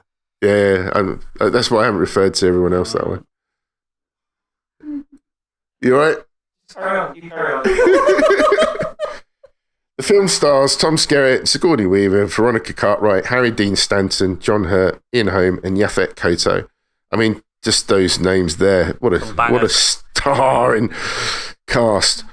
It was distributed, obviously, by 20th Century Fox. The artwork by Swiss artist H.R. Geiger, whose concept work was just throughout the movie, particularly obviously with the alien and the surroundings, just incredible. It only features 7 human characters in the story. We've already talked a lot about this movie on this pod, but for me, it is up there as, well, it is my pick of one of the greatest films ever made. Ridley Scott sought to hire strong actors so that he could focus more of his energy on the film's visual style, which is very clear. The fact that if you watch it now, it still stands out. Yes, the computers in there look a bit dated, but it kind of just, it feels right for that movie. Again, it's the hair, isn't it? That just yeah, the curly hair might give it away, but well, I don't have hair, so it doesn't matter for me. You're timeless. No, but yeah, weird. I think the movie is just timeless for space. The effect of the scare of the alien, which you don't see for the majority of the movie till near the end, so you don't even really know what it looks like. Everybody on board the Nostromo is looked at as like everyday people, so you sort of kind of empathize with the crew on there, like the frustration that they're just trying to get home and they've got to go off and see what's happened with the signal to find out what's happened. It's Dan O'Bannon put his finger on the problem that they had for the story, was how they're going to get the alien onto their ship in an interesting way. And there's a quote here that says, if we could just solve that, it can't just be snuck in. And then all of a sudden it came to his mind, I think I have an idea. Let's get the alien to screw one of them. It jumps on his face and plants its seed. And then they went, that's it, we've got the whole movie. And that scene where the hugger jumps out of the egg onto Ian Hurt's face still scares me to this day. It's a very uncomfortable viewing. Huh? John Hurt's face, not Ian Hurt. Oh, sorry, yes, John Hurt. It just is really unnerving, particularly when the tail of the hugger curls around his neck. I think it's sexy. I just think that alien looks absolutely awful. I just love the thrill of the movie. Sigourney Weaver is fantastic in this. She literally is a representation of women as a hero. I can't believe that it was filmed in 1979, and even now today we still don't. It's taken a long time to have women in cinema that look that strong as characters. They've dripped into movies throughout the years, but really Sigourney Weaver absolutely nailed it in 1979. She was so good in this, considering she's not really done many movies before that. I think the special effects are outstanding because, again, they were practical. There's very little CGI involved in this at all. It was all effects, models, etc. This is Alien. Just one of the greatest movies ever made. Alien. Whew. Well, I've recovered now. Just about. So, Gadget, tell us why June 2021 should go through. So, I mean, Frank Herbert's Dune was released in the 1960s. So, before Alien. The book. The book. Not the movie. Yeah. Often considered the unfilmable book. Because, well, quite frankly, the book is fucking impenetrable in places. And it's a difficult read. I will fully admit, I adore Dune. I adore all the Dune books. They're not easy to read. The last one's particularly difficult to read. This is why audiobooks for Dune are perfect, because absolutely, so much easier to just listen to. Agreed. The David Lynch film, I'll admit, it set us Dune heads back. It was not a good time in cinema. It's one of the worst things I've ever watched. I'm looking at a canvas of Sting right now in place of Oodles. I think I need to watch this film. It's so bad. Don't. But Denis Villeneuve is a man I trust immensely with cinema. Auteur. He is one of the greatest directors of all time. And to my mind, at this point, hasn't made a bad film. He's made some films that are better than others, but I don't think he's made a bad film. Ridley Scott's made some fucking turkeys. But we're not here about the other movies. We're just talking about this is how arguments go. He knows what Gods of Egypt? He knows what he's doing. He knows what he's doing. Anyway. What about what Ridley Scott did to the legacy of Alien? Well, there is also that as well. Anyway, regardless of that, Covenant. I was excited for Denis Villeneuve's take on Dune since it was announced. I was devastated when the pandemic hit, not because the pandemic hit, but because it delayed Dune. I don't care about the rest of the world. I just wanted to see Dune. But it came out. We saw it. And it has immediately jumped probably into my top 10 films of all time. After Alien. Alien's around there. He's not telling you. He's not telling you. So, Dune is... I think the best way to describe it to someone who hasn't seen Dune or read Dune is like, imagine Game of Thrones, but in space. Perfect. It's that same kind of quasi-political, intense, very dramatic, hard sci-fi, sometimes melodramatic, hard sci-fi. But it does things differently that a lot of other sci-fi doesn't do. For instance, there's no fucking computers in this world. In the lore of the Dune universe, there was a war against the machines. They did a full Terminator, beat the machines, and banned machines. Within Denis Villeneuve's film, what he's managed to do is take the best bits of the book, take out the unnecessary bullshit, because there are a lot of plot threads that are completely unnecessary in the book. They managed to take out a lot of the unnecessary bullshit, create a visually arresting and stunning film, managed to satisfy the fans of the book, managed to give Timothée Chalamet something else to do other than looking pretty, because he actually acts in this one, and I'm very happy to see that. Denis Villeneuve somehow manages to convince Oscar Isaacs to grow the most amazing beard. It's a stunning beard. It's one of the best beards of all time. They give Josh Brolin another fucking cool role. Yeah. He gets Jason Momoa to act. And that doesn't happen very often. Without a beard. Without a beard. He does just play good. Like cool guy. Yeah. I mean, Duncan Idaho is just a cool guy anyway. Yeah. He's just a cool guy. But regardless, Jason Momoa acts imperfectly. And I think what Denis Villeneuve has managed to do is he's managed to film the unfilmable film. Yeah, that English is properly. Yeah, he films the unfilmable film, and it is spectacular. It is understated. The first time that you see the ornithopters, which are these kind of dragonfly-looking helicopter things, it's incredible, and they're exactly how I imagined them reading the book. The sandworms are huge and enormous and terrifying. The fact that Denis Villeneuve manages to capture the idea of like sand looking like water when the sandworms turn up to get the worm sign right. The soundtrack from Hans Zimmer is spectacular. He like made up instruments. Like there's sounds there that I've never heard before. I think just it's one of those things where no one plays a bad part. Everyone is excellent. And Stellan Skarsgård is incredible as Baron Harkonnen. He's good in everything. I mean, he's good in everything, yeah, but he's particularly incredible as the Baron. I just think it's one of the best films I've ever seen. I can't wait for part 2. It's fucking gross looking. Yeah, perfectly so. And that's what the Baron should look like. The Baron should be awful. Like, the Baron should be like the person you look at and go, oh, you know? No one's ever been a good-looking Baron. No, true. I mean, the Bloody Baron, especially. Oh, God, no. But, yeah, it's just... Dune, the new version of Dune, I just think it's straight up there on my top 10 films of all time. Strong, that. Strong. Right. Dune is incredible. I watched it again last night. So good. But... What? No, there's no buts here. There is a but. Because one person in this room doesn't like it, and one person hasn't seen it. So I think, unfortunately, you might be struggling a little. I mean, well, this is just rude. Had it not been a drawn against one of Biggie's films, he might have backed you up. So, Candy, you might as well just say Alien. I'm afraid so. Dune. Oh, God, what a bore. I mean, she's wrong. She's wrong. Come on, let's have a fight. Trust me, she's wrong, Gadget. She's very She's wrong.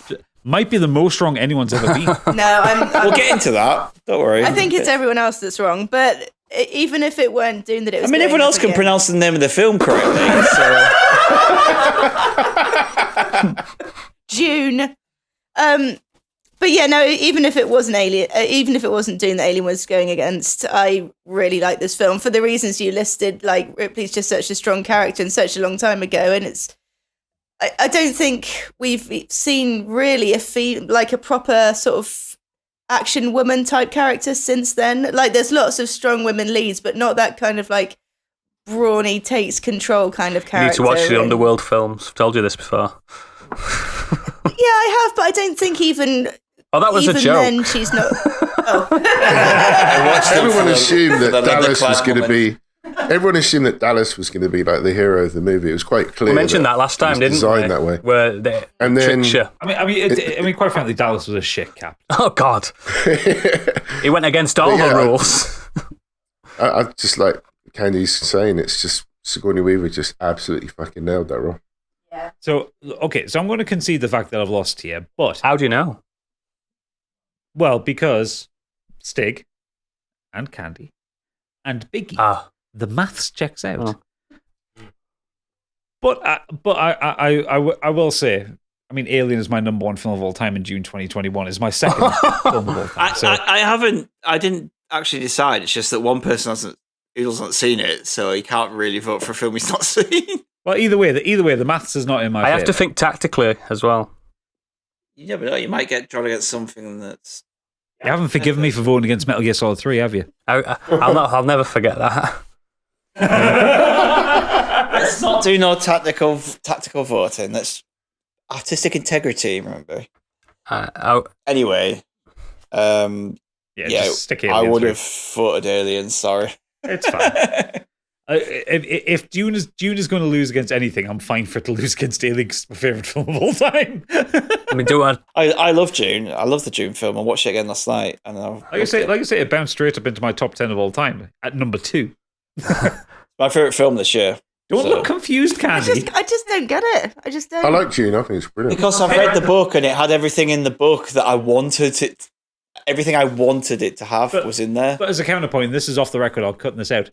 Pip hasn't read the book and she adored it. Yeah, I know. So it's not that easy. I wouldn't worry too much. Broken. I think it must be because I'm the only one that I know that didn't like it. I don't even know if I like it or not. I wouldn't worry about it though because like Alien's got like a 94 Rotten Tomato and June's got like an 80 odd. So you're not on your own. I mean, the critics are wrong. Of course they are. I've never seen it, but I know I'm going to love June. I know I am. I'm not right. I'm not daft, but last one. I haven't voted yet. We're back to the fit. It doesn't matter. The numbers. The numbers mean that Gadget lost. Wow. You're not going to vote for a film you've not seen, are you? Well, maybe out of spite now. Sorry, both me and Candy are out at this point. We can just sit in the corner and get drunk. So, Back to the Future. We've already heard my pitch. The Thing. Biggie. Ooh, fucking hell. 2 sci-fi classics. Bangers. Yeah, the Thing swaps between Alien and The Thing for me is my movie of all time. You like a monster, don't you? Loves a monster. I just like great movies. Touches Willie. Yeah. There's something about this movie. It's the 1982 American science fiction horror classic by John Carpenter. American science fiction horror movie released in 1982. The cast is fantastic. It's Kurt Russell playing the helicopter pilot R.J. McCready. It's got Wilford Brimley, T.K. Carter, David Clennon, Keith David, Richard Dysart, Charles Hallam, Peter Maloney, Richard Mazur, Donald Moffat, and Joe Polis and Thomas G. Waits, all in supporting roles. What I love about this movie is it being set in the Antarctica, the research site. Something goes wrong where a Norwegian pilot is chasing the dog. across the ice, is trying to shoot it. The dog makes it into the camp. As the pilot lands to try and take out the dog, they end up killing the pilot. They've no idea what's going on here, what anything's happening. The paranoia begins right off the bat, and the movie just goes into this incredible isolation of this research center as the thing, parasitic extraterrestrial life form, starts to assimilate members of the team. What's great about this movie is that you never know who is who in this film. Even as Kurt Russell seems to be the sort of the standout of the group, even you're not 100% sure who he is. And it's just that paranoia amongst everybody. Nobody trusts anybody. The atmosphere throughout the film is beautifully done. I've seen this movie so many times. It doesn't matter that I know what happens. I know who's who. It doesn't make any difference to me. I can just soak up the atmosphere. The moments through the corridors of the research center where nobody says anything. It's just the dull sounds of the machinery in the background, or you can hear the howl of the wind outside. It just creates this atmosphere where you just really don't know what is going on, and all the team members are fearful for their life. The special effects, even though they were practical, still look good today. Yes, there may be the odd moment where it doesn't quite look as good as you would today, but I just think the amount of work that went into this movie, and on top of that, the documentary that also is a feature-length movie, shows you how they made that movie behind the scenes.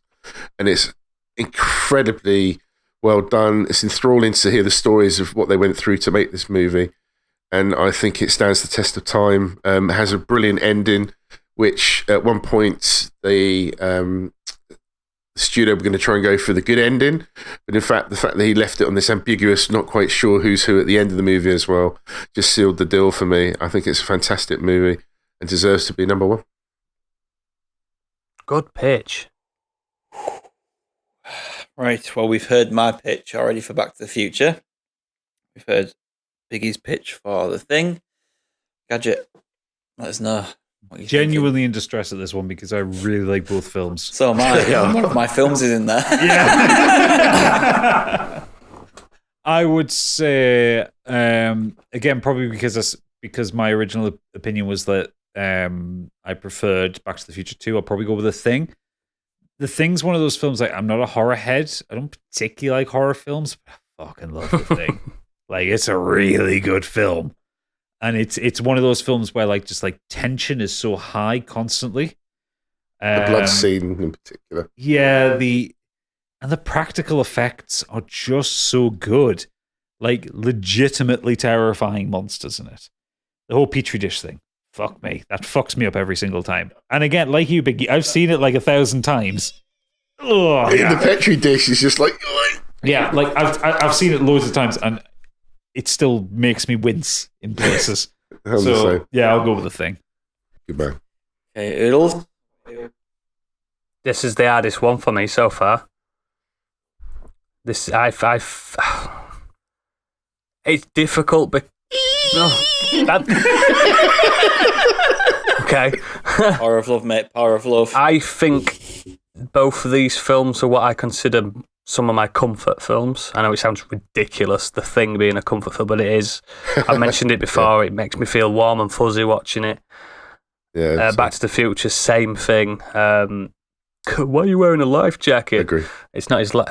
You know what I mean? It's...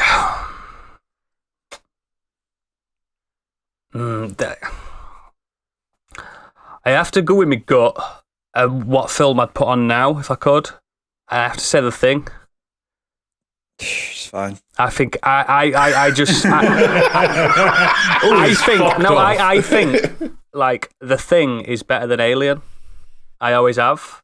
That's I do, stretch, and I like that The Thing is more Hitchcockian. It's more Agatha Christie. It's not. I don't see it as a sci-fi. I know it is. It's got fucking alien in it, but I don't see it as a sci-fi film. Do you know what I mean? I see it as a murder mystery type film. Who done it? Who is it? Yeah, it is. It is a bit of a whodunit, and I love that genre. So yeah, fuck it. I'm not going to complain. I've seen The Thing once.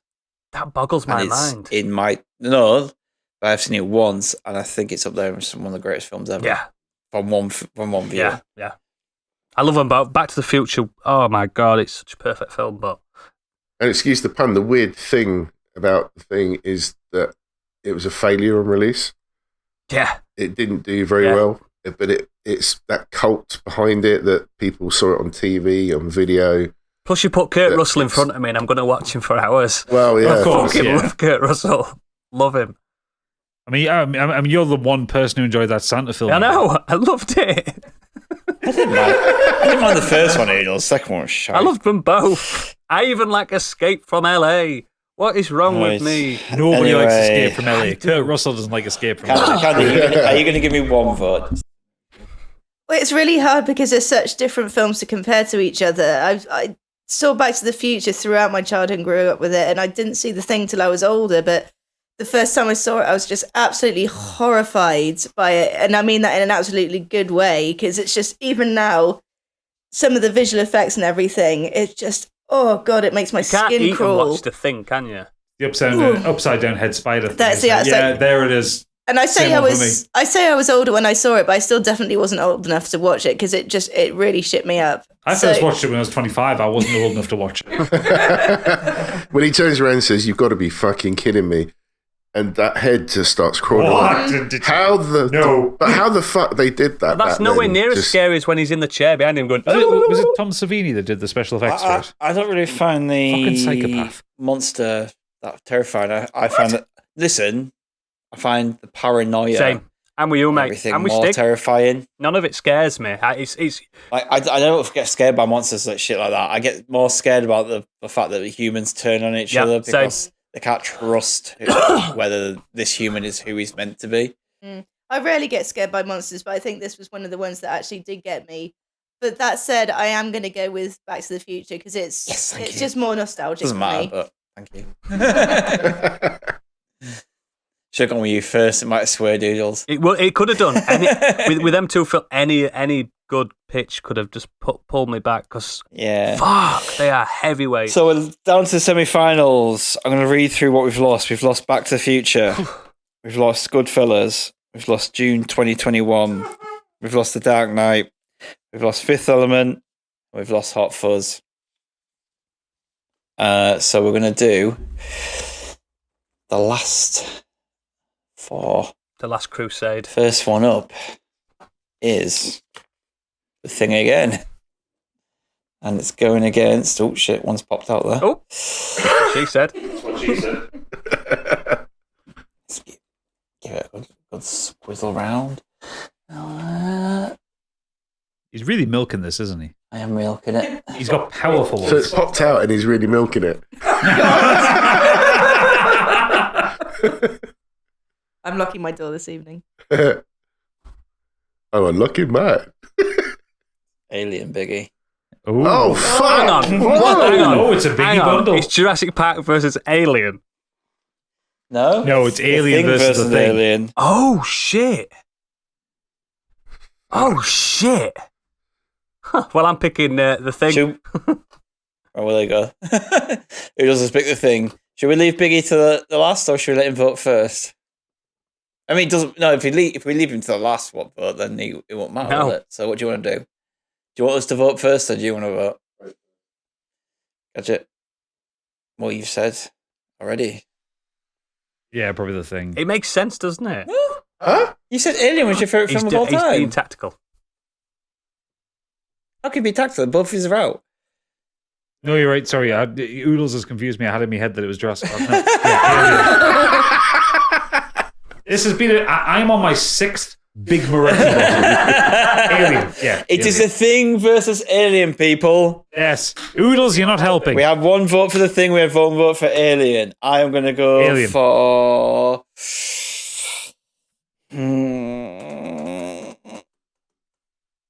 The Thing. 2 for The Thing, 1 for Alien. Fuck. You've done that on purpose. Biggie, pick your winner. Oh, it is literally down to you then, Biggie. Fuck. Fuck. Fuck. I think The Thing is a better film. Yeah, but they're both incredible. I That's the literally problem. wanted to watch both of these. It's not as before this long either. weekend. It's nowhere near as long.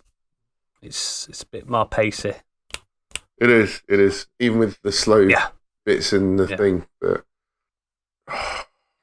So welcome to Modern Escapism to Sophie's Choice, Yeah, which kid do you want to kill? where Biggie has to choose between his two favourite children. As opposed to his actual child. it's so hard because they're so good. They're so fucking good. I love Alien. Alien's so fucking good. They're both incredible films. But that's where we're at. That is the point of this podcast. What's left? No. Don't work like Doesn't that. matter what's Pick left. your favourite You between your two should children. have paid attention. I didn't pay attention. I got You made can fun of. remember what your own movie was, your favourite. No, Oodle's confusing. Oh my god. The Thing. Wise choice. Thing. That's it, Alien. We've To the actually rejected we've pile. thrown it out of the Just airlock. like heartbreak throughout.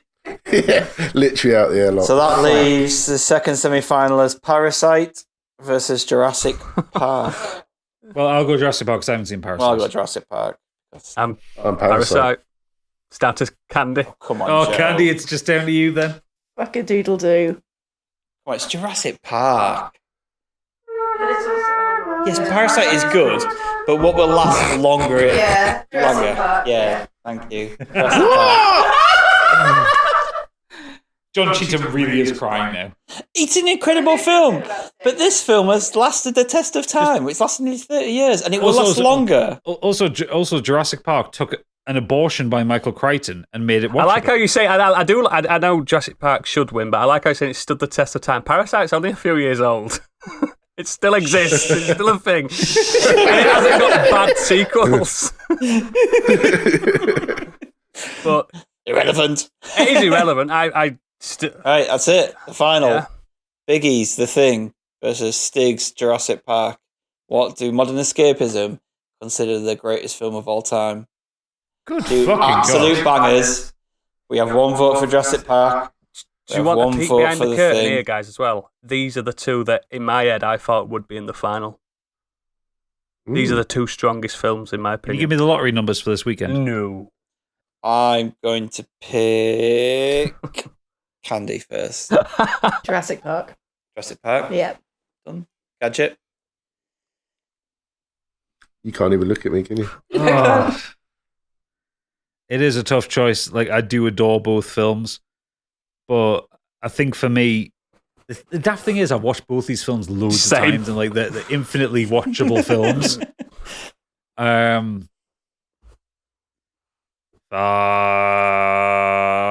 Jurassic Park. Oh, fuck, no way. There's just, don't get me wrong, I adore The Thing, but I think Jurassic Park inches it because it's like I could show it to my kids. I don't have kids. I have no intention of You having can kids. show The Thing to your kids, they're just going to have a different reaction. Do we need to have a conversation with your wife? What would you vote at Doodles? I've already said that Jurassic Park's probably one of the most important films ever made, so Jurassic Park.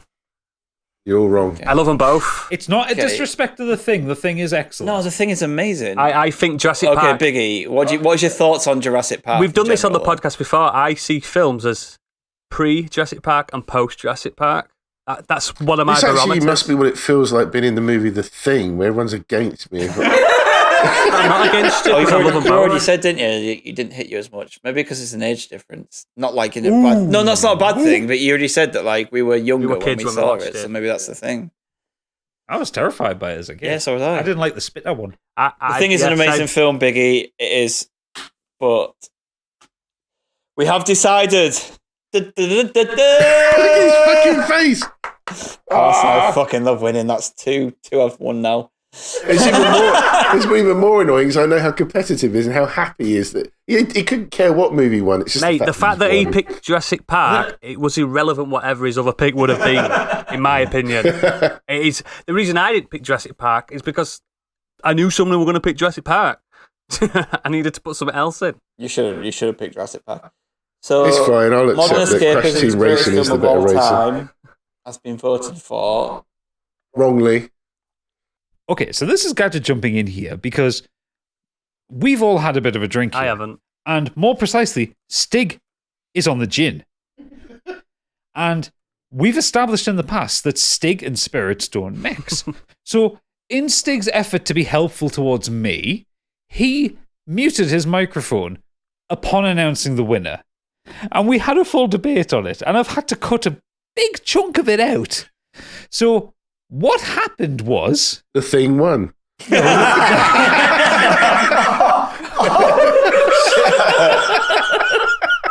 No, the thing didn't win, Biggie, unfortunately. And much as I'm sad for you, Jurassic Park won. And I will announce it. Modern Escapism's best film of all time, of all history, forever and ever, amen, is... Jurassic Park! You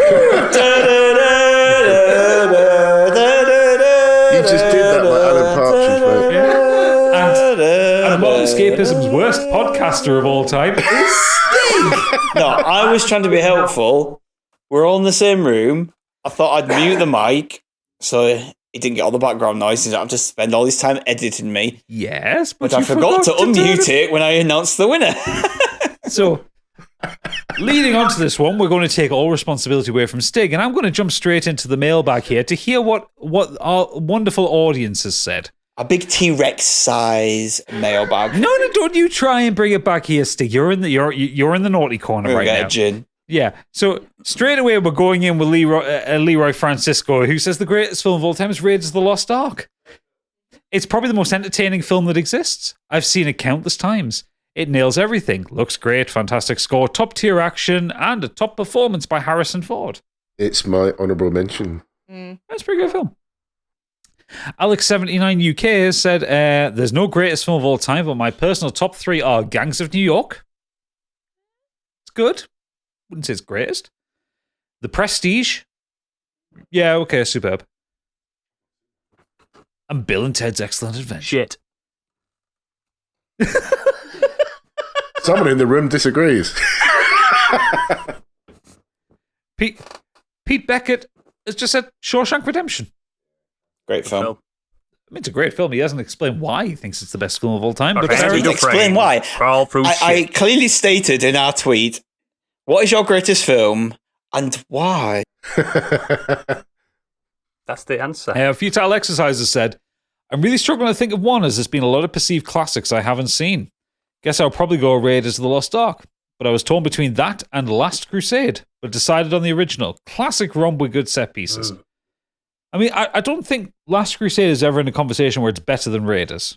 No. Like Last Crusade is a great film. Actually, I have heard a lot of people do. It is. That's what I'm saying. It is my favourite of the trilogy. A lot of people like the camaraderie between Dr. Henry Jones and the late, great, retired Friend of the show. Oodles, you need to have a word with your mate Bobby Wayne. Tried. He said click with Adam Sandler. He's doing it to piss me off. He's doing it to piss us all off, mate, because that film is fucking It's not atrocious. even Adam Sandler's best film. And he's done what, 3 good films in his life out of his possible 300 that he's done. Candy's going to kill you. So actually, a good job you're not here. Adam Sandler is fucking shite, and he needs to be shot. Wow. You're only doing that because you're not here to be slapped by Candy. I'd say it to Adam's face. He'd probably whack me with a hockey stick or something, wouldn't he? Because he thinks he's rock hard. Fuck off. I'll fight Adam Sandler and I've got COVID and I'd still win. If you get us to the top tier of our Patreon, we will arrange this fight. Easy. I'll do this Logan Paul shit that they're all doing. £10 a month, we do celebrity boxing. Yeah, I will literally box Adam Sandler. And I'm just send Oodles to Hollywood to randomly assault celebrities. I think I'll win and all. With those big blow-up boxing I don't need gloves. gloves. I'll do it bare knuckle. Sergeant Story has come in being entirely wrong by saying Robin Hood, Prince of Thieves with Kevin Costner. You hate that film, do you? I fucking despise it with every fibre of my being. So It's not as bad as the next choice. It is that bad. It's not. Why has Robin got an American accent? Why has Will Scarlet got an American accent? Just why? Right, why do all the Russians have Yorkshire accents and London accents in The Death of Stalin? It's just a thing. Just a thing, mate. You know it's true. Everything I do it for you. I'm going to mute you. Done it with his logic. I'm going to fucking Done it with cancel you logic. so hard. Fuck's sake. Anyway, It's not as controversial as the next choice. I mean, Debbie Punk is coming with the correct option, saying Blues Brothers 2000. What? He's going to cancel our Patreon. Is he taking the piss? Well, no. Well, the thing is, when we asked this in the Discord, Debbie Punk put a Blues Brothers gif in, but he didn't specify which Blues Brothers. Oh. I think it's obvious Which which obviously Blues means the Brothers. first one. Because one of them's dead and not in the other one. What? Also, Blues Brothers is incredible. Yes, it is. But not Blues Brothers 2000. No, that needs to die in a fire. Kurt Lewin's come in saying, hopefully I'm not too late, but my pick for best film is Whiplash. Good pick. Amazing. I watched it last night, even though I wasn't planning on it, but after the tweet we put out about characters that mean the world to you, one of them is Miles Teller's character in Whiplash. Yeah. Whilst I'm no drummer, I could relate to his personality in a lot of ways, both in terms of how shy he is, but also his determination, albeit I've never gone to the lengths he does in the film. I think this connection is partly why I love the film, but also because I love everything about it.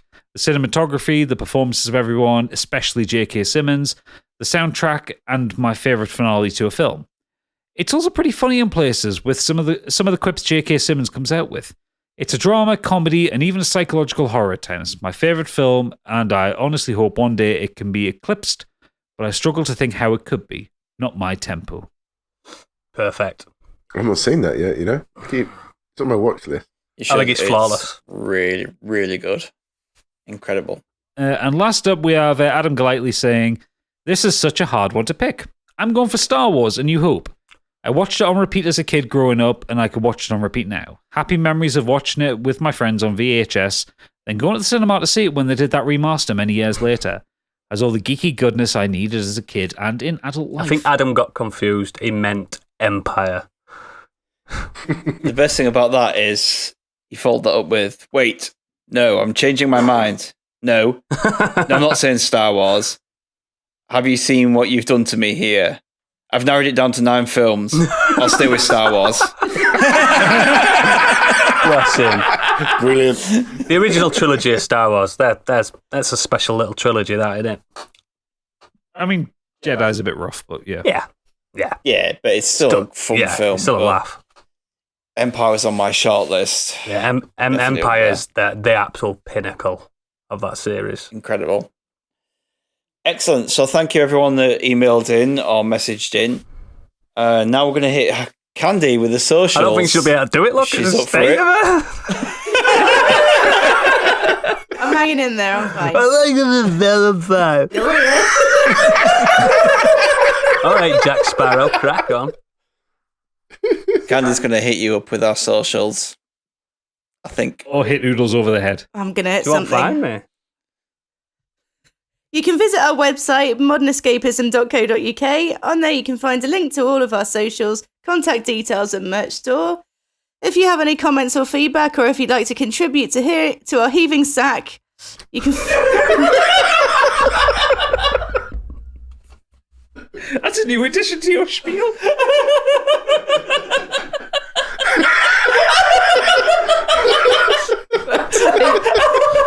How much does it cost to contribute to the heaving sack? I've got a spare bit of money. One negative COVID test. You know. Oh, my chest hurts so much. Your chest hurts. Yeah. You've got a Anyway. Patreon section to get through next, Stig. If you have any comments or feedback, or if you'd like to contribute to our heaving sack, you can fill out a form on our website, tweet us, or email us on modernescapism. Please leave all this in. It's all Stig. It's fine. Tweet us or email us. That's not even funny. Tweet us at even Modern funny. Escapism. Email us at modernescapismpod@gmail.com. Head over to our website at modernescapism.co.uk. Yeah. Thank you. We also have a Discord server if you'd like to join our community of listeners for a chat about the podcast and many other aspects of pop culture and escapism. We have an amazing community of listeners. It doesn't sound like it. You went. We love.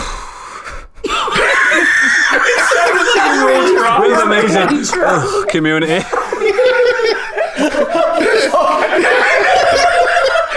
Discord fuckers. How good are they? God, they're amazing. Fuck those cunts. You do know. You do know. The clever thing would have been to just record this tomorrow. All this shit. But this is staying in now. This is staying in. If you enjoy Twitch and want to keep us company while fumbling our way through games, you can find us on twitch.tv/modernescapism. We all have regular streams, and the best way to keep up with them is to either follow our Twitch channel so you know when we're going live, or keep an eye on Twitter. We've already told you about our Patreon, so if you're feeling generous and want to give us a bit of extra support so we can continue to bring you new content, please consider subscribing on patreon.com/modernescapism. And we really do appreciate any contributions. If you want to support us in a non-financial way, leaving us a 5-star review wherever you can really does make a massive difference as well. So please do. Next week, our subject is something for a genre. something you like for a genre. Oh God, I'm so sorry. Next week, we're doing something from a genre that you something you like from a genre you dislike. Oh my God.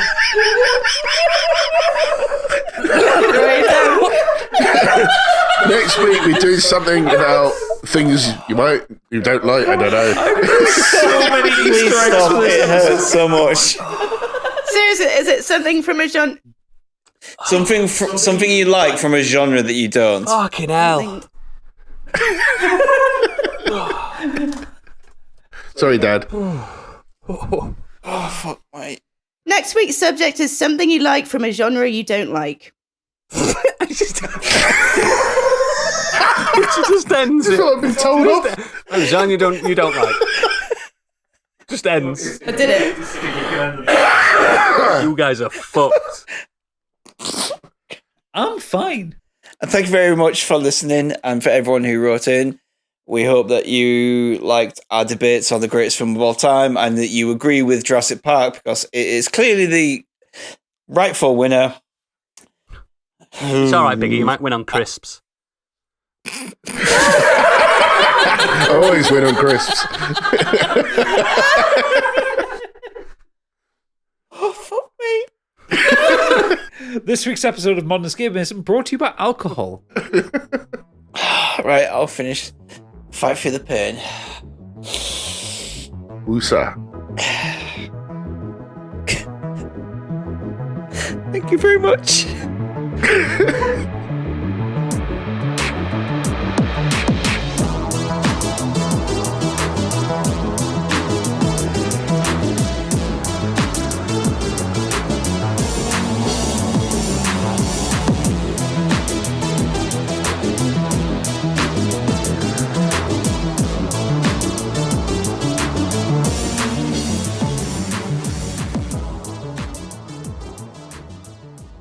Do you know what I've just realised as well? This is the first time I've seen all of your ears.